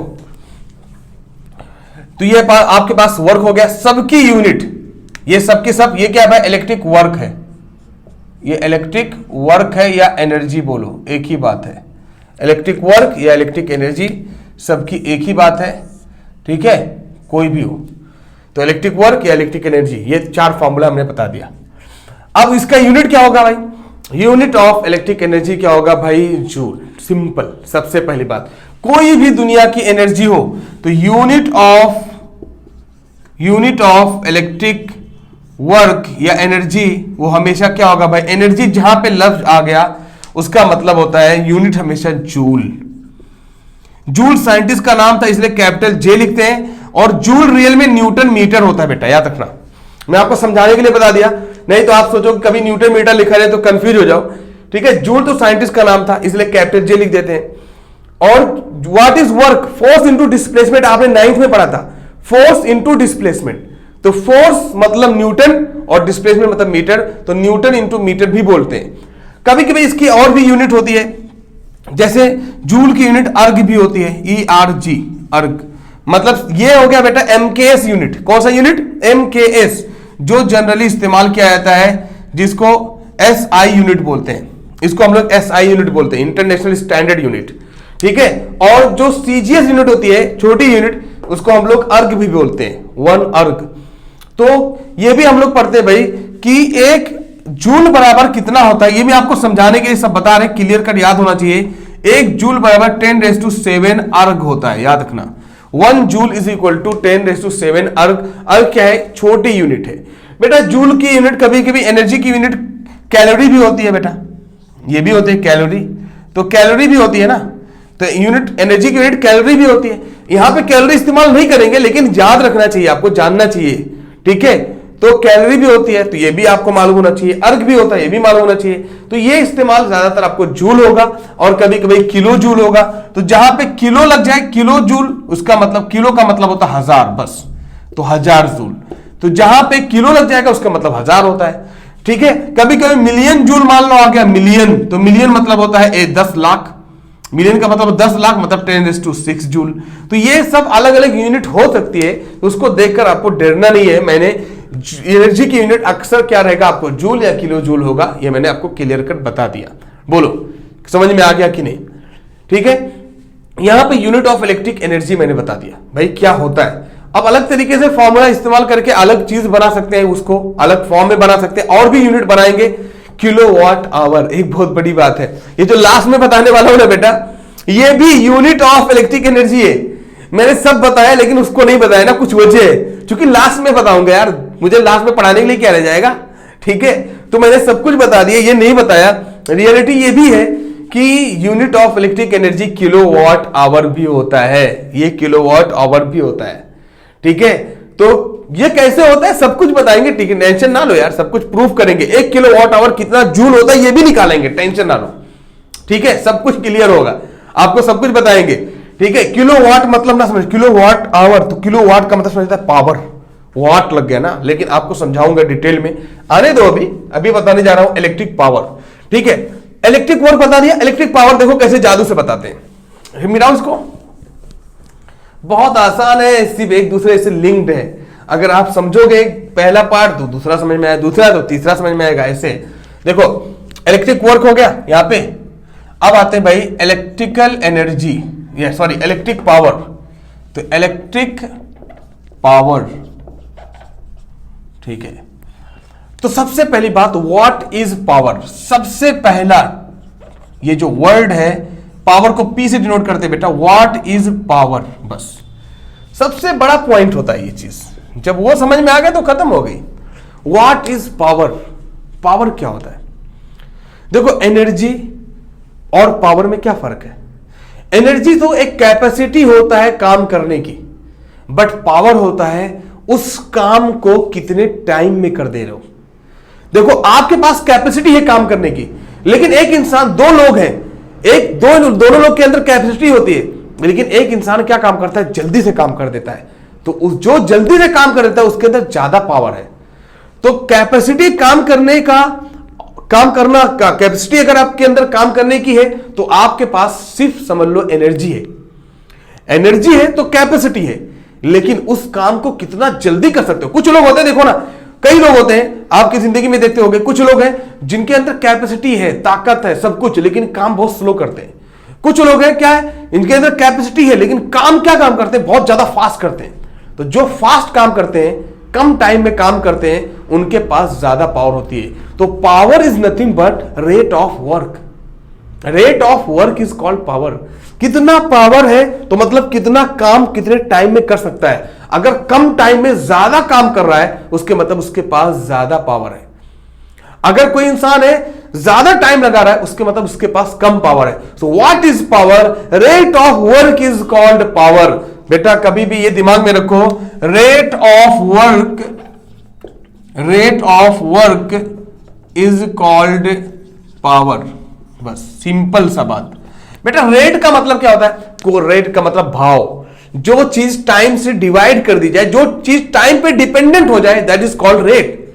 मान लो आज ठीक है, कोई पोटैटो का रेट, बटाटा का रेट आज कुछ है, कल कुछ भी हो सकता है।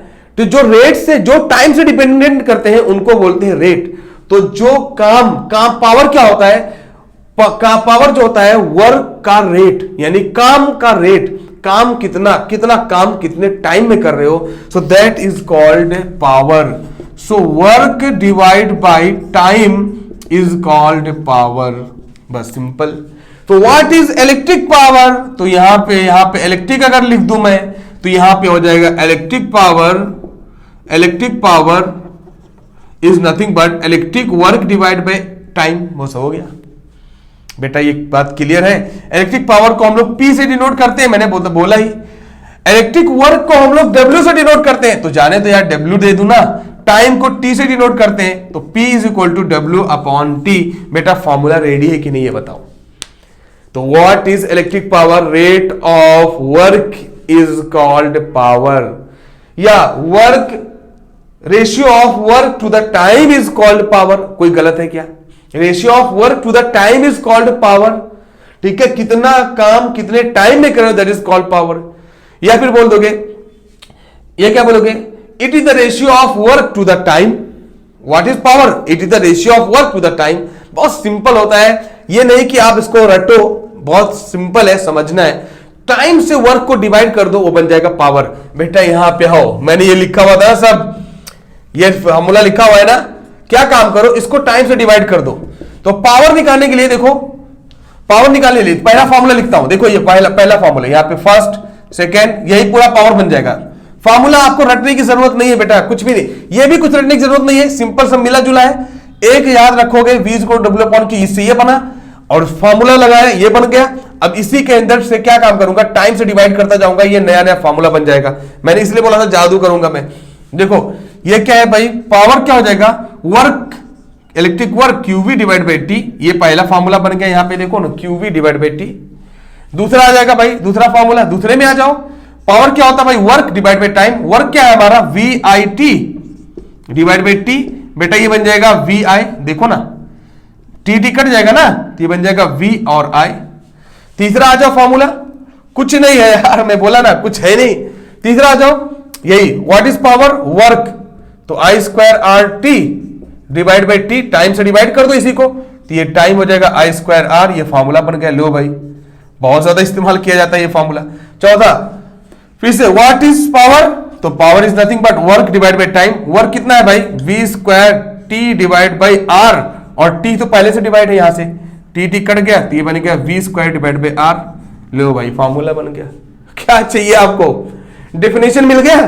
फॉर्मूला क्या है बताओ, मजाक है कि नहीं है एकदम। तो व्हाट इज इलेक्ट्रिक पावर मैंने बता दिया, उसका फॉर्मूला बता दिया भाई। इसका मतलब सिर्फ टाइम हटा दो, देखो ना, वी आई मतलब टाइम हट गया, आई टी टी आई, ये टी हटा दिया, आई स्क्वायर बन गया आर, ये टी हटा दिया, वी स्क्वायर अपन आर, तो इसका टी सिर्फ हटा दो, टी हटाओ पावर पाओ, इलेक्ट्रिक वर्क का टी हटाओ पावर पाओ, है कि नहीं। कैसा भी दिमाग में रख लो, काम करता मजाक बन जाएगा, ठीक है। अब मैं भाई क्यों ना इलेक्ट्रिक पावर का एक जगह फॉर्मूला रख लो, और आप भाई उसको अच्छे से दिमाग में रख लो एक साथ में। क्या करना है यार, इसमें टी टी हटा देना, एक साथ में लिख दो, मिटा दो अभी, तभी लिख दोगे फटाफट। तो इसी चीज को अगर यहां पे रिफ्लेक्ट करना हो, यहां पे बेटा इसी चीज का, तो पहला फॉर्मूला, तो पहला फॉर्मूला पावर का क्या हो जाएगा भाई, क्यूवी डिवाइड बाई टी। दूसरा टी हटाओ ना, और क्या, टी हटाओ पावर पाओ, तो दूसरा क्या हो जाएगा, वी आई। तीसरा क्या हो जाएगा, आई स्क्वायर आर।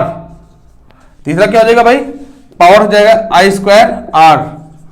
उसके बाद चौथा क्या हो जाएगा, देखो ना, V square divide by are.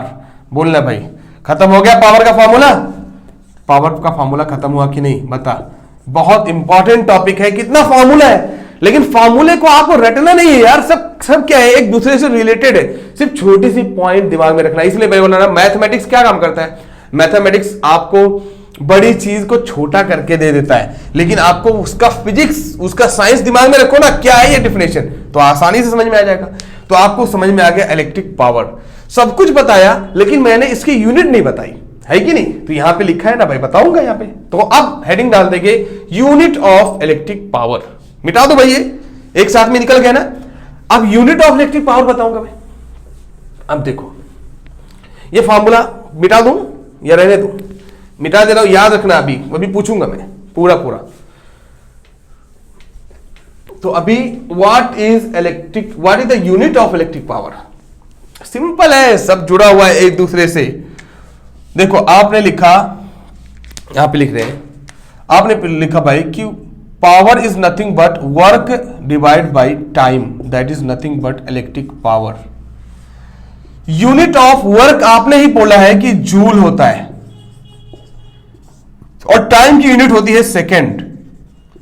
अरे बताओ भाई कि इसको जूल और इसको ऐसे सेकेंड स्मॉल लिख दूं, तो यूनिट ऑफ पावर क्या होता है बेटा, जूल पर second. What is the unit of electric power, तो आप बोलोगे जूल डिवाइड बाय सेकेंड, डरने की जरूरत नहीं रहेगी। इलेक्ट्रिक पावर की यूनिट क्या होती है बेटा, जूल पर सेकेंड। कोई पूछेगा ये इलेक्ट्रिक पावर की यूनिट क्या होगी, जूल पर सेकेंड। लेकिन एक बात बताओ, एक साइंटिस्ट जिनका नाम था जेम्स वॉट, क्या नाम था भाई, जेम्स वॉट साइंटिस्ट का नाम था, उन्होंने power engine, steam power engine बनाया था। उनको रिस्पेक्ट दो यार, बहुत बड़ा काम किया था बंदे ने, ठीक है। इसीलिए जूल पर सेकेंड को हम लोग क्या बोलते हैं प्यार से, वॉट। क्या बोलते हैं इसको, वॉट। तो कभी भी पावर की यूनिट वॉट लिखी रहे या जूल पर सेकेंड लिखी रहे तो कोई दिक्कत है क्या, बताओ। तो यूनिट ऑफ इलेक्ट्रिक पावर जो होता है वो वॉट होता है, और भी ज्यादा इज्जत देने के लिए कैपिटल डब्ल्यू लिख दिया करो। तो what is the unit of electric power, what, capital W सिर्फ बोलते तो दिक्कत है क्या। कितना सिंपल है यार, सब कितना जुड़ा हुआ है, देखो ना, ठीक है। तो what is the unit of electric power, तो वॉट होता है।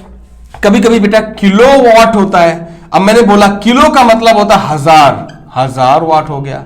मिलियन वाट बोल दे तो मिलियन मतलब होता है 10 लाख, मतलब 10⁶ वाट। कोई टेंशन नहीं है, कैसा बोले उसकी मर्जी है। गीगावाट, तो गीगा मतलब होता है 10⁹ वाट, ठीक है। डब्ल्यू मतलब वाट लिखा हुआ है, याद रखना। और वाट क्या है भाई, जूल पर सेकेंड। बताओ भाई क्लियर है कि नहीं, सिंपल है कि नहीं, बता दे। एकदम सिंपल है। तो आपको समझ में एकदम क्लियर कट आया कि नहीं। तो पावर की यूनिट क्या होती है भाई, वॉट होती है। ये बात खत्म हुआ, बताओ ये बात क्लियर है। अब आपको मैं बताने वाला हूं भाई किलो वॉट आवर, और मैंने बोला था कि ये तो यूनिट किसकी है, एनर्जी की, और मैं आपको समझाता हूं कैसे। किलो का मतलब कहीं लिखा है, इसका मतलब 1000 होता है, वाट पड़ा रहने दो, और टाइम 1 घंटे में कितना सेकेंड होता है बेटा, उसको हम लोग देखते हैं। तो सबसे पहली बात, commercial unit of electric energy, commercial हो गया भाई, ये खत्म हो गया। Commercial unit of electric energy क्यों ना शुरू कर दें, तो commercial unit of electric energy, इसको मिटा दूं, काम आने वाला है अभी, पूरा जो मैंने पढ़ाया हुआ है पूरा काम आने वाला है, तभी समझ में आएगा। वीडियो पॉज करके देखोगे, ठीक है, पीछे करके बैकवर्ड करके देखोगे, समझ में आएगा तभी, नहीं तो फिर किरकिरा हो जाएगा, मजा पूरा इतना मैंने से बताने के बाद। देखो अभी हम लोग पढ़ेंगे commercial unit, commercial unit of electrical energy. तो इसकी होती क्या भाई, उसको सिंपल यूनिट बोलते हैं, यूनिट। कभी भी आप घर वाले भी जो बिल आता है ना, बिल पे देखोगे तो यूनिट लिखा होता है, हालांकि यूनिट ही किलो वाट आवर होता है। अब ये बेटा है क्या, किलो वाट आवर कभी ऐसे लिखा रहता है, कैपिटल W स्मॉल h, कोई दिक्कत नहीं कैसा लिखा रहे, तो स्मॉल के लिखा रहता है, स्मॉल के मतलब 1000, वाट आवर। अब देखो किलो वाट आवर, अब देखो कैसे इसको समझेंगे, किलो 1 किलो ऐसे लिखा, किलो वाट आवर। देखो किलो का मतलब मैंने बोला 1000, वाट ऐसे रहने दो, तो आवर ऐसे बन गया, तो 1 किलो वाट आवर बराबर 1000 watt hour, 1 kilowatt hour बराबर 1000 वाट आवर, ठीक है। अब यहां पे देखो बात को समझो, इसी के अंदर सब कुछ आंसर आ जाएगा, इसी के अंदर सब कुछ छुपा हुआ आंसर आ जाएगा। और ये मैं बताऊंगा कि ये क्या है, एनर्जी ही है। कैसे, मैं आपको अलग तरीके से समझाऊंगा, सब समझ में आ जाएगा। देखो 1000 वाट ऐसे रहने दो, और 1 घंटे के अंदर 60 मिनट होता है, और 60 मिनट के अंदर 60 सेकेंड होता है। तो बेटा 1 घंटे के अंदर 60 मिनट और 1 मिनट के अंदर 60 सेकेंड, तो 60 इंटू 60, सो वी कैन से 60 मल्टीप्लाई बाई 60, और ये क्या बन जाएगा अभी, सेकेंड। तो 1 घंटे के अंदर अगर आपको ऐसे भी निकालना है, तो 1 घंटे के अंदर क्या होता है, 1 आवर के अंदर 60 इंटू 60 सेकेंड होता है भाई, क्योंकि 60 मिनट होगा और 1 मिनट के अंदर 60 सेकेंड, तो ये हो जाएगा 3600 सेकेंड। तो आप इसको मल्टीप्लाई करोगे 3600 आ जाएगा, तो 1000 इंटू वॉट इंटू 3600 सेकेंड। अब बताओ इसको मैं एक साथ में लिख दूं, तो 1000 इंटू 3600 इंटू वॉट सेकेंड, कोई गलत है क्या, वॉट सेकेंड को एक साथ में लिख दिया, 1 2 3 4 5 0 है, तो 10⁵ लिख दूं इंटू 36 वॉट सेकेंड, तो कोई गलत है क्या। अब ये बताओ, इसको चाहो तो डेसिमल 10 से डिवाइड कर दो बेटा, और 10 से मल्टीप्लाई कर दो, 10 से डिवाइड कर दो, 10 से मल्टीप्लाई कर दो वॉट सेकेंड, तो कोई गलत है, बात तो वही लिखा हुआ है, लेकिन कुछ मकसद है मैं क्यों कर रहा हूं। देखो ये 10⁻6 हो जाएगा, तो ये बन जाएगा 10⁻6, और ये 36 डिवाइड बाई 10 जो होता है वो बेटा क्या करेगा, एक डेसिमल को इधर लेके आ जाएगा, ये बन जाएगा 3.6 इंटू 10⁻6 वॉट सेकेंड। क्या होता है भाई, वॉट सेकेंड। तो आपको ये मैंने बता दिया कि 1 किलो वॉट आवर कितना होता है, तो मैंने आपको प्रूफ किया पहले, अभी कुछ बताया ही नहीं मैंने, अभी मैंने सिर्फ इसी को मैंने बोला यूनिट मतलब किलो वॉट आवर, और किलो वॉट आवर बराबर होता है 1 किलो वॉट आवर बराबर 3.6 इंटू 10⁻6 वॉट सेकेंड। सर ये वॉट सेकेंड है क्या, अब मैं बताता हूं, देखो सिंपल है, कैसे भी बोलो, किधर भी कैसे भी समझ में आ जाएगा। तो देखो आपको मैंने बोला कि पावर क्या होता है बेटा, अभी देखो इलेक्ट्रिक पावर होता है work divide by time. Electric power की यूनिट होती है बेटा वॉट, इसको वर्क पूरा लिखो है, नहीं तो कंफ्यूज हो जाओगे, है कि नहीं, इसको वर्क लिखो, नहीं तो तुम क्या है W वॉट समझ जाओगे। पावर की यूनिट होती है वॉट, और वर्क की यूनिट होती है जूल, टाइम की यूनिट होती है सेकेंड। तो जरा बताओ कि जूल बराबर हो जाएगा वॉट इंटू सेकेंड की नहीं, बता रहा भाई, बताना भाई, यहीं से बता तू कि पावर बराबर वर्क डिवाइड बाय टाइम होगा कि नहीं होगा। आप जानते हो वर्क की यूनिट जूल होगा, टाइम की यूनिट सेकेंड, पावर की यूनिट वाट अभी बोले, तो बताओ जूल बराबर वॉट इंटू सेकेंड है कि नहीं है, यानी वर्क बराबर पावर इंटू टाइम है कि नहीं है। अरे है तो यार, वर्क बराबर पावर इंटू टाइम तो है, तो व्हाट इज वर्क, एक नया फार्मूला भी आपको मिल गया। Work is nothing but power into time, और पावर की यूनिट जो होती है वो होती है वाट, और टाइम की यूनिट होती है सेकेंड। तो बेटा वर्क की यूनिट चाहे जूल बोलो चाहे वॉट सेकेंड बोलो, सही है कि नहीं सही है? तो जरा बताओ, 1 किलो वॉट सेकेंड, ये किलो वॉट आवर बराबर, तो वॉट आवर, वॉट सेकेंड चाहे वॉट आवर, ये किसकी यूनिट होगी? वर्क की। तो किलो वॉट आवर ये कहां से भाई? ये लग रहा है कि पावर है, लेकिन पावर नहीं होकर ये क्या लिखा है भाई? ये जूल है। क्यों? क्योंकि वर्क की यूनिट है ये। तो जब टाइम से मल्टीप्लाई कर दोगे तब ये क्या बन जाता है? जब अगर पावर को टाइम से मल्टीप्लाई कर दोगे, पावर को टाइम से मल्टीप्लाई कर दोगे तो वर्क बन जाएगा। तो वॉट इंटू सेकेंड को हम लोग जूल बोलेंगे। तो ये सही बात तो ये है कि चाहे ये बोलो चाहे जूल बोलो। तो अब आपको ये मालूम होना चाहिए कि 1 किलो वॉट आवर जो होता है वो 3.6 इंटू 10⁻⁶ जूल होता है। चाहे जूल बोलो चाहे वॉट सेकेंड बोलो, गलत है क्या? बता दो। चाहे जूल बोलो चाहे वॉट सेकेंड बोलो, एक ही बात है, चाहे जूल चाहे वॉट सेकेंड। ये बात समझ में आया कि नहीं? क्लियर?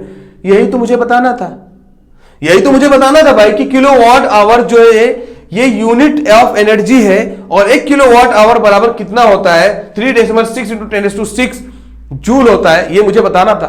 या फिर ऐसे बोल दो 36 इंटू 10⁵ जूल होता है, कोई भी बोल दो 36 इंटू 10⁵, क्योंकि ये मैंने तो डिवाइड बाय 10 करके ही निकाला है। चाहो तो ये 10 कट जाएगा तो 36 इंटू 10⁵। ठीक है, आपको समझ में आया कि किलो वॉट आवर ये यूनिट ऑफ एनर्जी है, ना कि यूनिट ऑफ पावर है। तब कभी भी इलेक्ट्रिक पावर नहीं होता है, वो इलेक्ट्रिक एनर्जी होती है। यानी एक बल्ब को, अब देखो 1 किलो वॉट आवर का मतलब कैसे समझेंगे? 1 किलो वॉट आवर का मतलब रियल लाइफ में कैसे समझेंगे? बेटा देखो, एक बल्ब है, मान लो एक बल्ब है, 1000 वॉट का अगर है, कितने वॉट का भाई? 1000 वॉट का बल्ब अगर है तो उसको 1 घंटे तक चलाओगे। 1000 वॉट का अगर एक बल्ब है, 1 घंटे तक चलाने पर 1 यूनिट आएगा। क्योंकि देखो 1 किलो वॉट, तो 1 किलो वॉट मतलब 1000 वॉट, तो 1000 वॉट का बल्ब है और 1 घंटे तक चला दो, 1 घंटे तक, तो उसको हम लोग 1 यूनिट बोलते हैं। तो 1 घंटे तक अगर चलाओगे 1000 वॉट का बल्ब, तब जाके मिलेगा 1 यूनिट, तब जाके आपका 15-16 रुपया जो भी यूनिट का चार्ज चल रहा होगा आपके एरिया में उतना रुपया लगेगा। लेकिन अगर मान लो 5 वाट का सिर्फ बल्ब हो, 5 वाट का सिर्फ बल्ब हो, उसको चलाना जाए भाई तो कितना देर चलेगा? तो 200 घंटा चलेगा। कैसे भाई? अरे 5 वाट का बल्ब है तो सिर्फ वाट का 5 वाट का बल्ब है, और आप क्या भाई 1000 वाट का बल्ब चला सकते हो। तो 5 वाट का बल्ब कितने देर चला सकते हो? आप कैलकुलेट कर सकते हो। तो 200 घंटा तक चलाओगे, 200 घंटा 200 आवर। अगर 5 वाट का बल्ब, यानी जो बाथरूम के अंदर जो बल्ब होता है उसको क्या है चालू रहने दो तो कोई फर्क नहीं होने वाला। मैं बोल रहा हूं, ये नहीं बोल रहा हूं कि इलेक्ट्रिसिटी बचत ना करो, लेकिन मैं बोल रहा हूं उससे कोई खास फर्क नहीं होने वाला है। 5 वाट का बल्ब कुछ औकात ही नहीं रख रहा है, ऐसा समझो। तो यहां पे आपको कैलकुलेट करना समझ में आ गया कि कोई बल्ब है कितने वाट का है, तो आप पता लगा सकते हो भाई कि 1000 वाट का बल्ब है, 1 घंटे तक चलेगा, तब जाके 1 यूनिट आएगा। तो जरा बताओ भाई 5 वाट का बल्ब है तो कितना देर चलेगा? तो वो मल्टीप्लाई कर देते थे, है कि नहीं? 2 रुपए में 5 आम, 5 रुपए में कितना आम वाला कहानी है, समझ में आ जाएगा। तो ये आपको समझ में आया कि नहीं 1 किलो वॉट आवर कितना होता है? ये क्लियर हुआ? ये पॉइंट क्लियर है तो आगे में बढ़ो। ठीक है, तो 1 kilowatt hour is equal to 3.6 into 10⁶ joule होता है। ये बात मैंने क्लियर कर दिया। और मैंने ये भी बता दिया भाई कि work is nothing but power into time. अब अगर आपको आंसर किसमें चाहिए, आपको मान लो एग्जांपल के लिए एक क्वेश्चन दे रखा हो, मान लो एक बल्ब है जिसका पावर दे रखा है 10 वाट और टाइम दे रखा है मान लो 5 घंटे। तो मैं बोलूं भाई उसका यूनिट बताओ, उसका एनर्जी बताओ, कितना एनर्जी ले रहा है। तो एनर्जी क्या होता है भाई? आपने पढ़ा work is equal to power into time. बस आप क्या काम करोगे, पावर को यहां पे रख दोगे 10 और आवर टाइम को इधर रख दोगे 5, ये हो जाएगा 50 वाट और इंटू आवर बन जाएगा। 50 वाट इंटू आवर बन गया, ये हमारा वर्क बन जाएगा। इसको वर्क को वर्क लिखा करो, चूंकि नहीं तो वर्क डब्ल्यू से कंफ्यूज हो जाओगे। तो इलेक्ट्रिक वर्क जो मिला वो 50 वाट आवर हो गया। लेकिन कोई बोले नहीं बेटा मेरे को इसमें किलो वाट आवर में चेंज करके दिखाओ, तो बस यही सबसे बड़ा टास्क है जो मैं बताने वाला हूं। तो बेटा कभी भी किलोवाट, वाट को किलोवाट में चेंज करने के लिए 1000 से डिवाइड कर दिया करो। वाट को किसमें चेंज करना है, ये बहुत आएगा, बहुत ज्यादा। वाट को किलोवाट में चेंज करना है, किलोवाट में, तो क्या कर दो, 1000 से डिवाइड कर दो, 1000 से डिवाइड कर दो। तो 10 को क्या काम कर दो, 10 को डिवाइड कर दो 1000 से, तो ये बन जाएगा कितना भाई, 1/100, एक जीरो कट जाएगा ना, तो 1/100 किलोवाट बन जाएगा। तो कभी भी ये दिमाग में रखो कि वाट को किलोवाट में लाने के लिए 1000 से डिवाइड कर दिया करो। वाट को किलोवाट में लाने के लिए 1000 से डिवाइड कर दिया करो, बस मिल जाएगा। तो 1000 से डिवाइड कर दिया करो, तो पावर को 1000 से डिवाइड कर दिया करो, तो ये जो भी है 1000 से अगर डिवाइड कर दोगे ये किलोवाट आवर आ जाएगा, ये एक जीरो कट जाएगा, 5/100, ठीक है, ये बन जाएगा किलोवाट आवर। ठीक है, तो कभी भी वाट को किलोवाट में चेंज करने के लिए 1000 से डिवाइड करोगे और किलोवाट को वाट में चेंज करने के लिए 1000 से मल्टीप्लाई कर दोगे। तो आपको कैसे सिचुएशन रहेगा ये डिपेंड करेगा। तो इसीलिए क्या करते हैं, फॉर्मूले को ऐसा बना देते हैं। आपने पढ़ा कि इलेक्ट्रिक वर्क जो होता है वो पावर इंटू टाइम होता है, पावर इंटू टाइम। तो क्या काम करते हैं, इसको तरीका क्या अपनाते हैं, पावर जो भी रहेगा ये हम लोग वाट में अगर रहेगा मान लो तो 1000 से डिवाइड कर देंगे, 1000 से डिवाइड। अब अगर से मान लो टाइम सेकंड में रहेगा बेटा, ये भी एक पॉइंट, अगर टाइम सेकंड में रहेगा तो उसको आवर में चेंज करना रहेगा। तो आपको ये भी याद रखना चाहिए, सिर्फ कन्वर्जन दिमाग में रखोगे तो काम हो जाएगा। यूनिट कन्वर्जन दिमाग में रखना जरूरी है, नहीं तो नहीं हो पाएगा काम, नहीं तो फिर आपको सब कुछ होने के बावजूद भी आंसर नहीं निकाल पाओगे। तो जैसे मान लो आपको यूनिट, ये वाट को किलोवाट में चेंज करने के लिए आपको 1000 से डिवाइड करोगे, ठीक है। और याद रखना सेकंड को आवर में चेंज करने के लिए, तो एक घंटे में जो होता है 1 आवर में 3600 सेकंड होता है, तो एक सेकंड में 1/3600 हो जाएगा, तो डिवाइड कर दोगे 3600। तो सेकंड में अगर आंसर दे रखा है, सेकंड में क्वेश्चन दे रखा है, तो आप उसको आवर में चेंज के लिए 3600 से डिवाइड कर दोगे। कभी भी अगर मिनट में दे रखा है तो सिर्फ 60 से डिवाइड कर दोगे, ठीक है। क्यों, क्योंकि एक मिनट में 60 सेकंड होता है, तो एक सेकंड में कितना हो जाएगा भाई, 1/60 मिनट। तो क्या काम करोगे, सेकंड को मिनट में चेंज करने के लिए क्या काम करोगे, सेकंड है मिनट है भाई, तो मिनट है सेकंड में चेंज करने के लिए आप क्या काम करोगे, 60 से डिवाइड कर दोगे। तो ये सब जरूरी चीजें हैं जिनको आपको याद रखना है। अब आवर को मिनट में चेंज करने के लिए 60 से डिवाइड कर दोगे। ये सब छोटी बातें हैं, नहीं तो क्या होगा, कंफ्यूज हो जाएगा, सब कुछ होने के बावजूद नहीं कर पाओगे। तो ऐसे कभी कभी क्वेश्चन आता है भाई, मैं आपको एक एग्जांपल से समझा दूंगा, एग्जांपल से आपको क्लियर कर समझ में आ जाएगा। एक एग्जांपल है, एक बल्ब है 10 वाट का और वो रोज 60 मिनट चलता है, मान लो एग्जांपल के लिए वो रोज 60 मिनट चलता है। तो बताओ 30 दिन में कितना यूनिट आ जाएगा, 30 दिन में कितना यूनिट आ जाएगा, कितना किलोवाट आवर आएगा। बहुत कॉमन क्वेश्चन है ऐसा आना। तो भाई देखो, सबसे पहली बात, वर्क बराबर होता है पावर इंटू टाइम। आपने पढ़ा है वर्क बराबर क्या होता है भाई, पावर इंटू टाइम। पावर दे रखा है बेटा कितना, 10 रख दिया मैंने, टाइम दे रखा है 60, मिनट दे रखा है। अब यही गलती नहीं करना है, ये देखो आपको लग गया कितना हो गया भाई 600, ऐसा नहीं होगा, यही तो गलती है।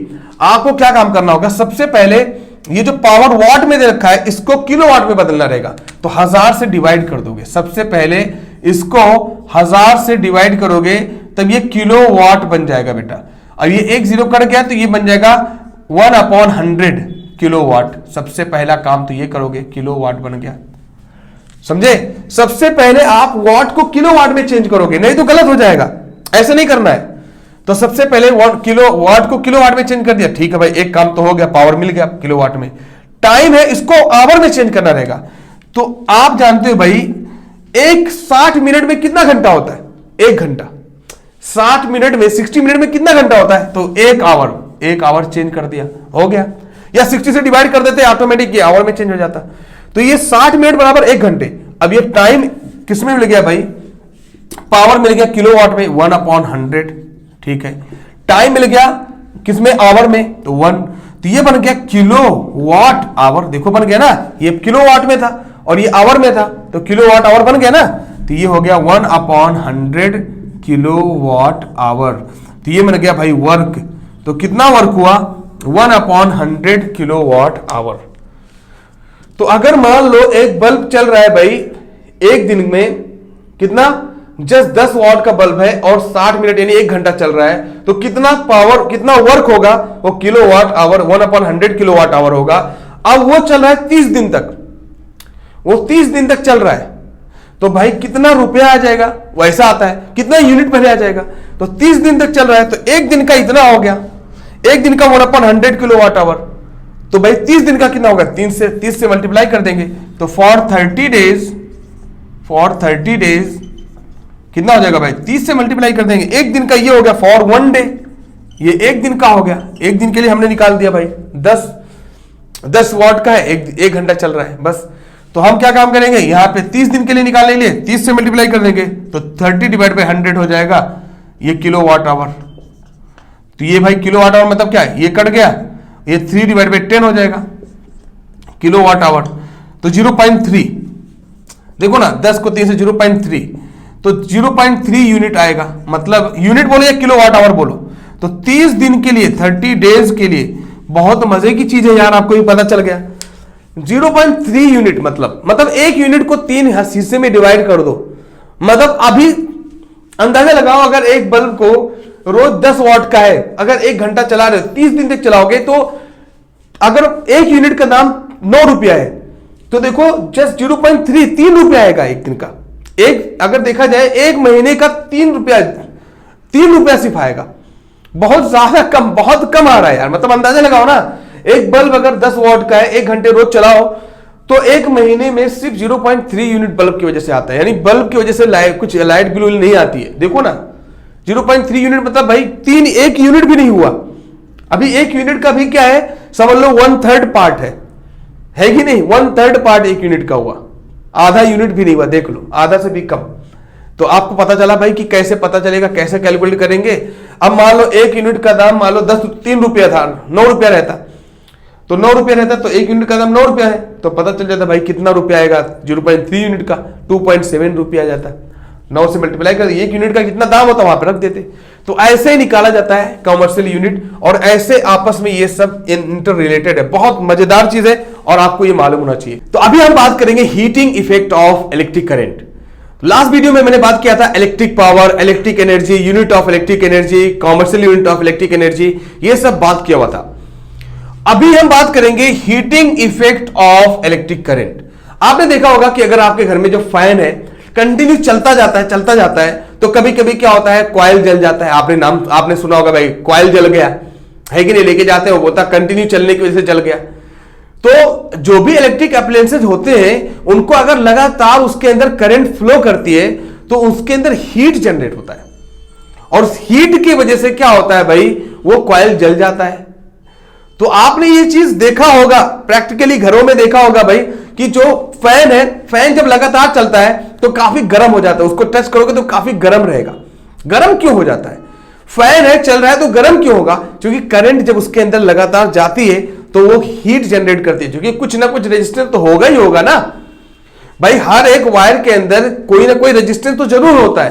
तो वो रेजिस्टेंस की वजह से लगातार, आपने देखा भाई, रेजिस्टेंस का अगर ज्यादा रेजिस्टेंस होगा तो फटाक से जल जाता, पिघल जाता। जैसे मान लो बल्ब है, बल्ब के अंदर टंगस्टन लगाते हैं, वो रेजिस्टेंस, उसके अंदर रेजिस्टेंस के होने की वजह से वो क्या है, ब्राइटनेस देता है। तो कहीं ना कहीं रेजिस्टेंस का यूज भी है। अगर रेजिस्टेंस ना होता तो भाई बल्ब ही नहीं होता, रेजिस्टेंस ना होता तो आयन नहीं होता। तो ये सब कहीं ना कहीं हमें यूज भी किया जाता है। लेकिन एक बात देखा होगा कि इन सब की वजह से लगातार अगर करंट नॉर्मल भी, अगर कॉपर ले जाए, कॉपर के अंदर रेजिस्टेंस कम होता है, फिर भी रुकावट कम होता है, फिर भी लगातार अगर कंटिन्यू फैन को चलाते रहोगे, उसके अंदर कॉपर है, फिर भी क्या काम करेगा, वो गर्म होते होते जलने का खतरा रहेगा। इसलिए कोई भी इलेक्ट्रिक अप्लायंसेस हो तो आप क्या काम करो, उसको चलाने के बाद कुछ तो रेस्ट दिया करो।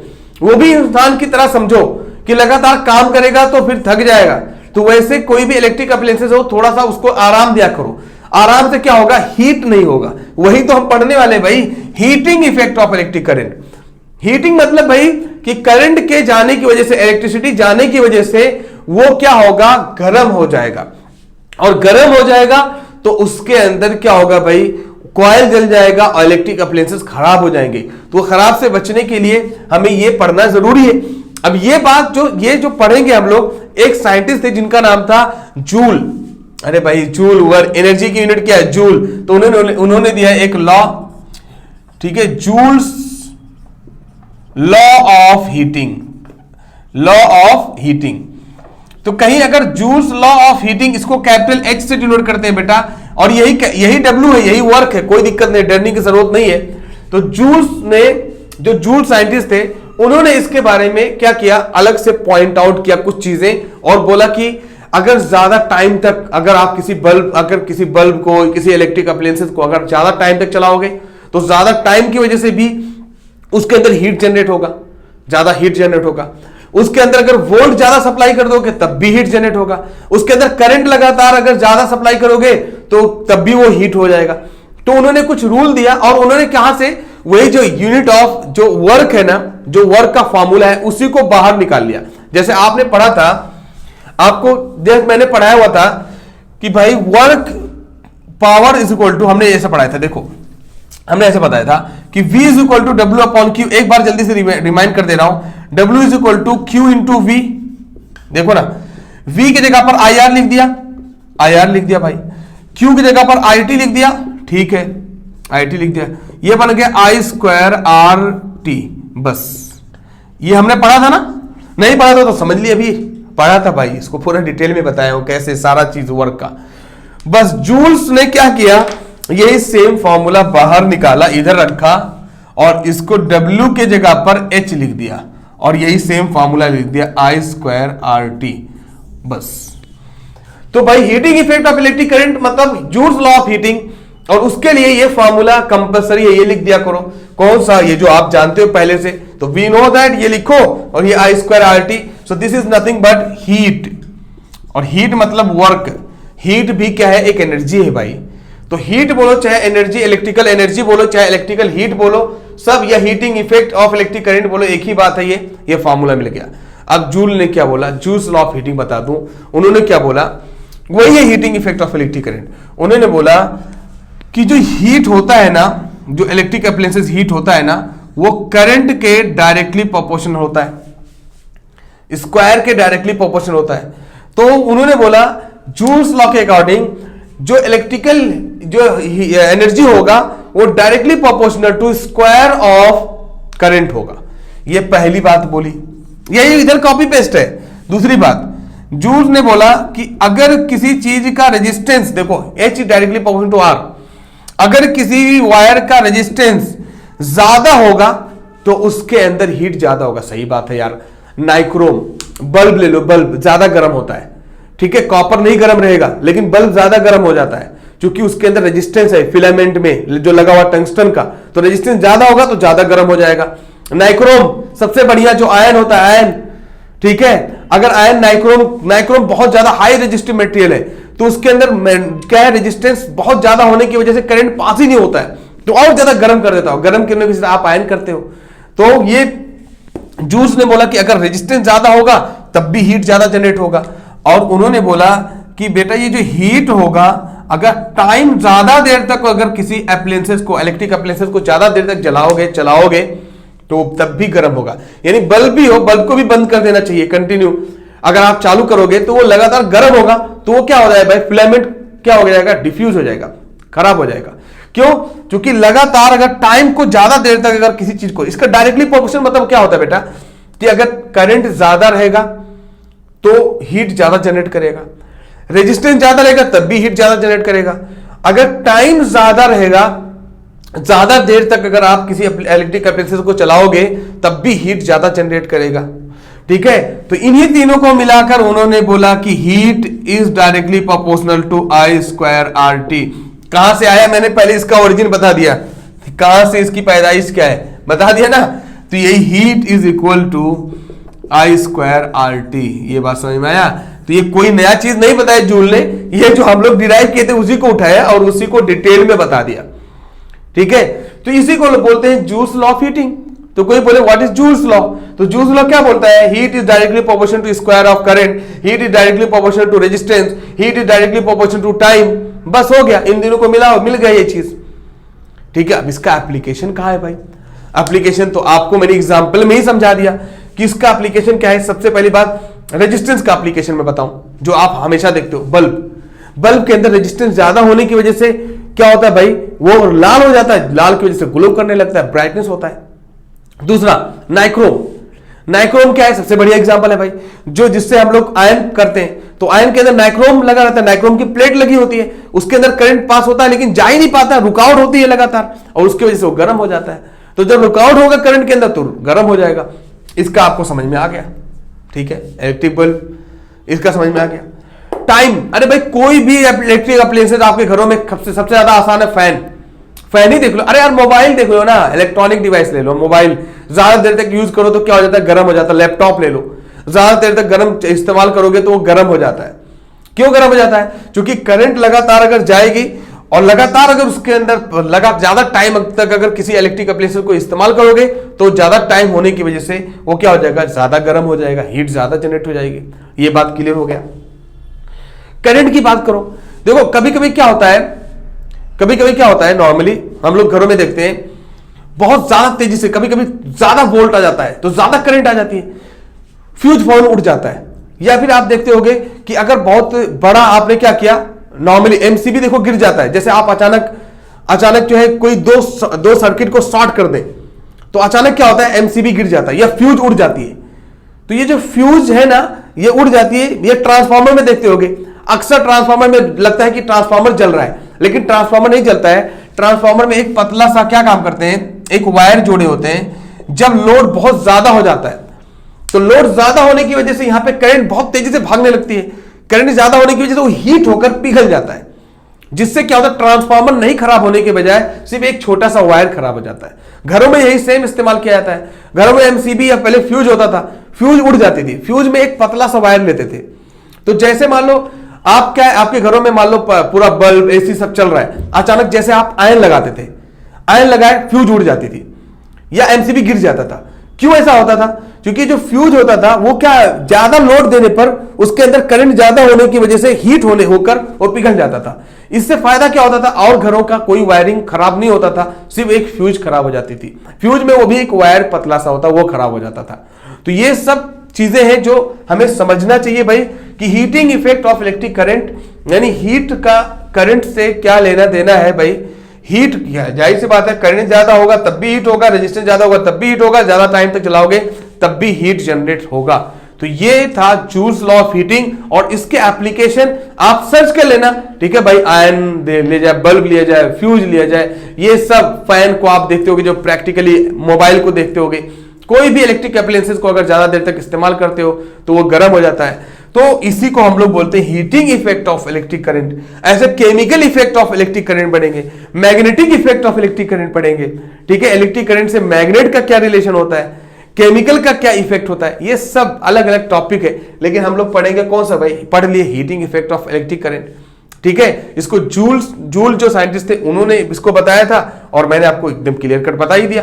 और कोई भी यूनिट, कोई भी एनर्जी हो, देखो हीट है, हीट आ गया मतलब एनर्जी, उसकी यूनिट क्या होगी भाई, जूल। तो इसकी भी यूनिट क्या मिलेगी, जूल मिलेगी। किलो जूल, जूल, अर्ग, कुछ भी बोल दो, समझ में आया भाई। Okay, thank you.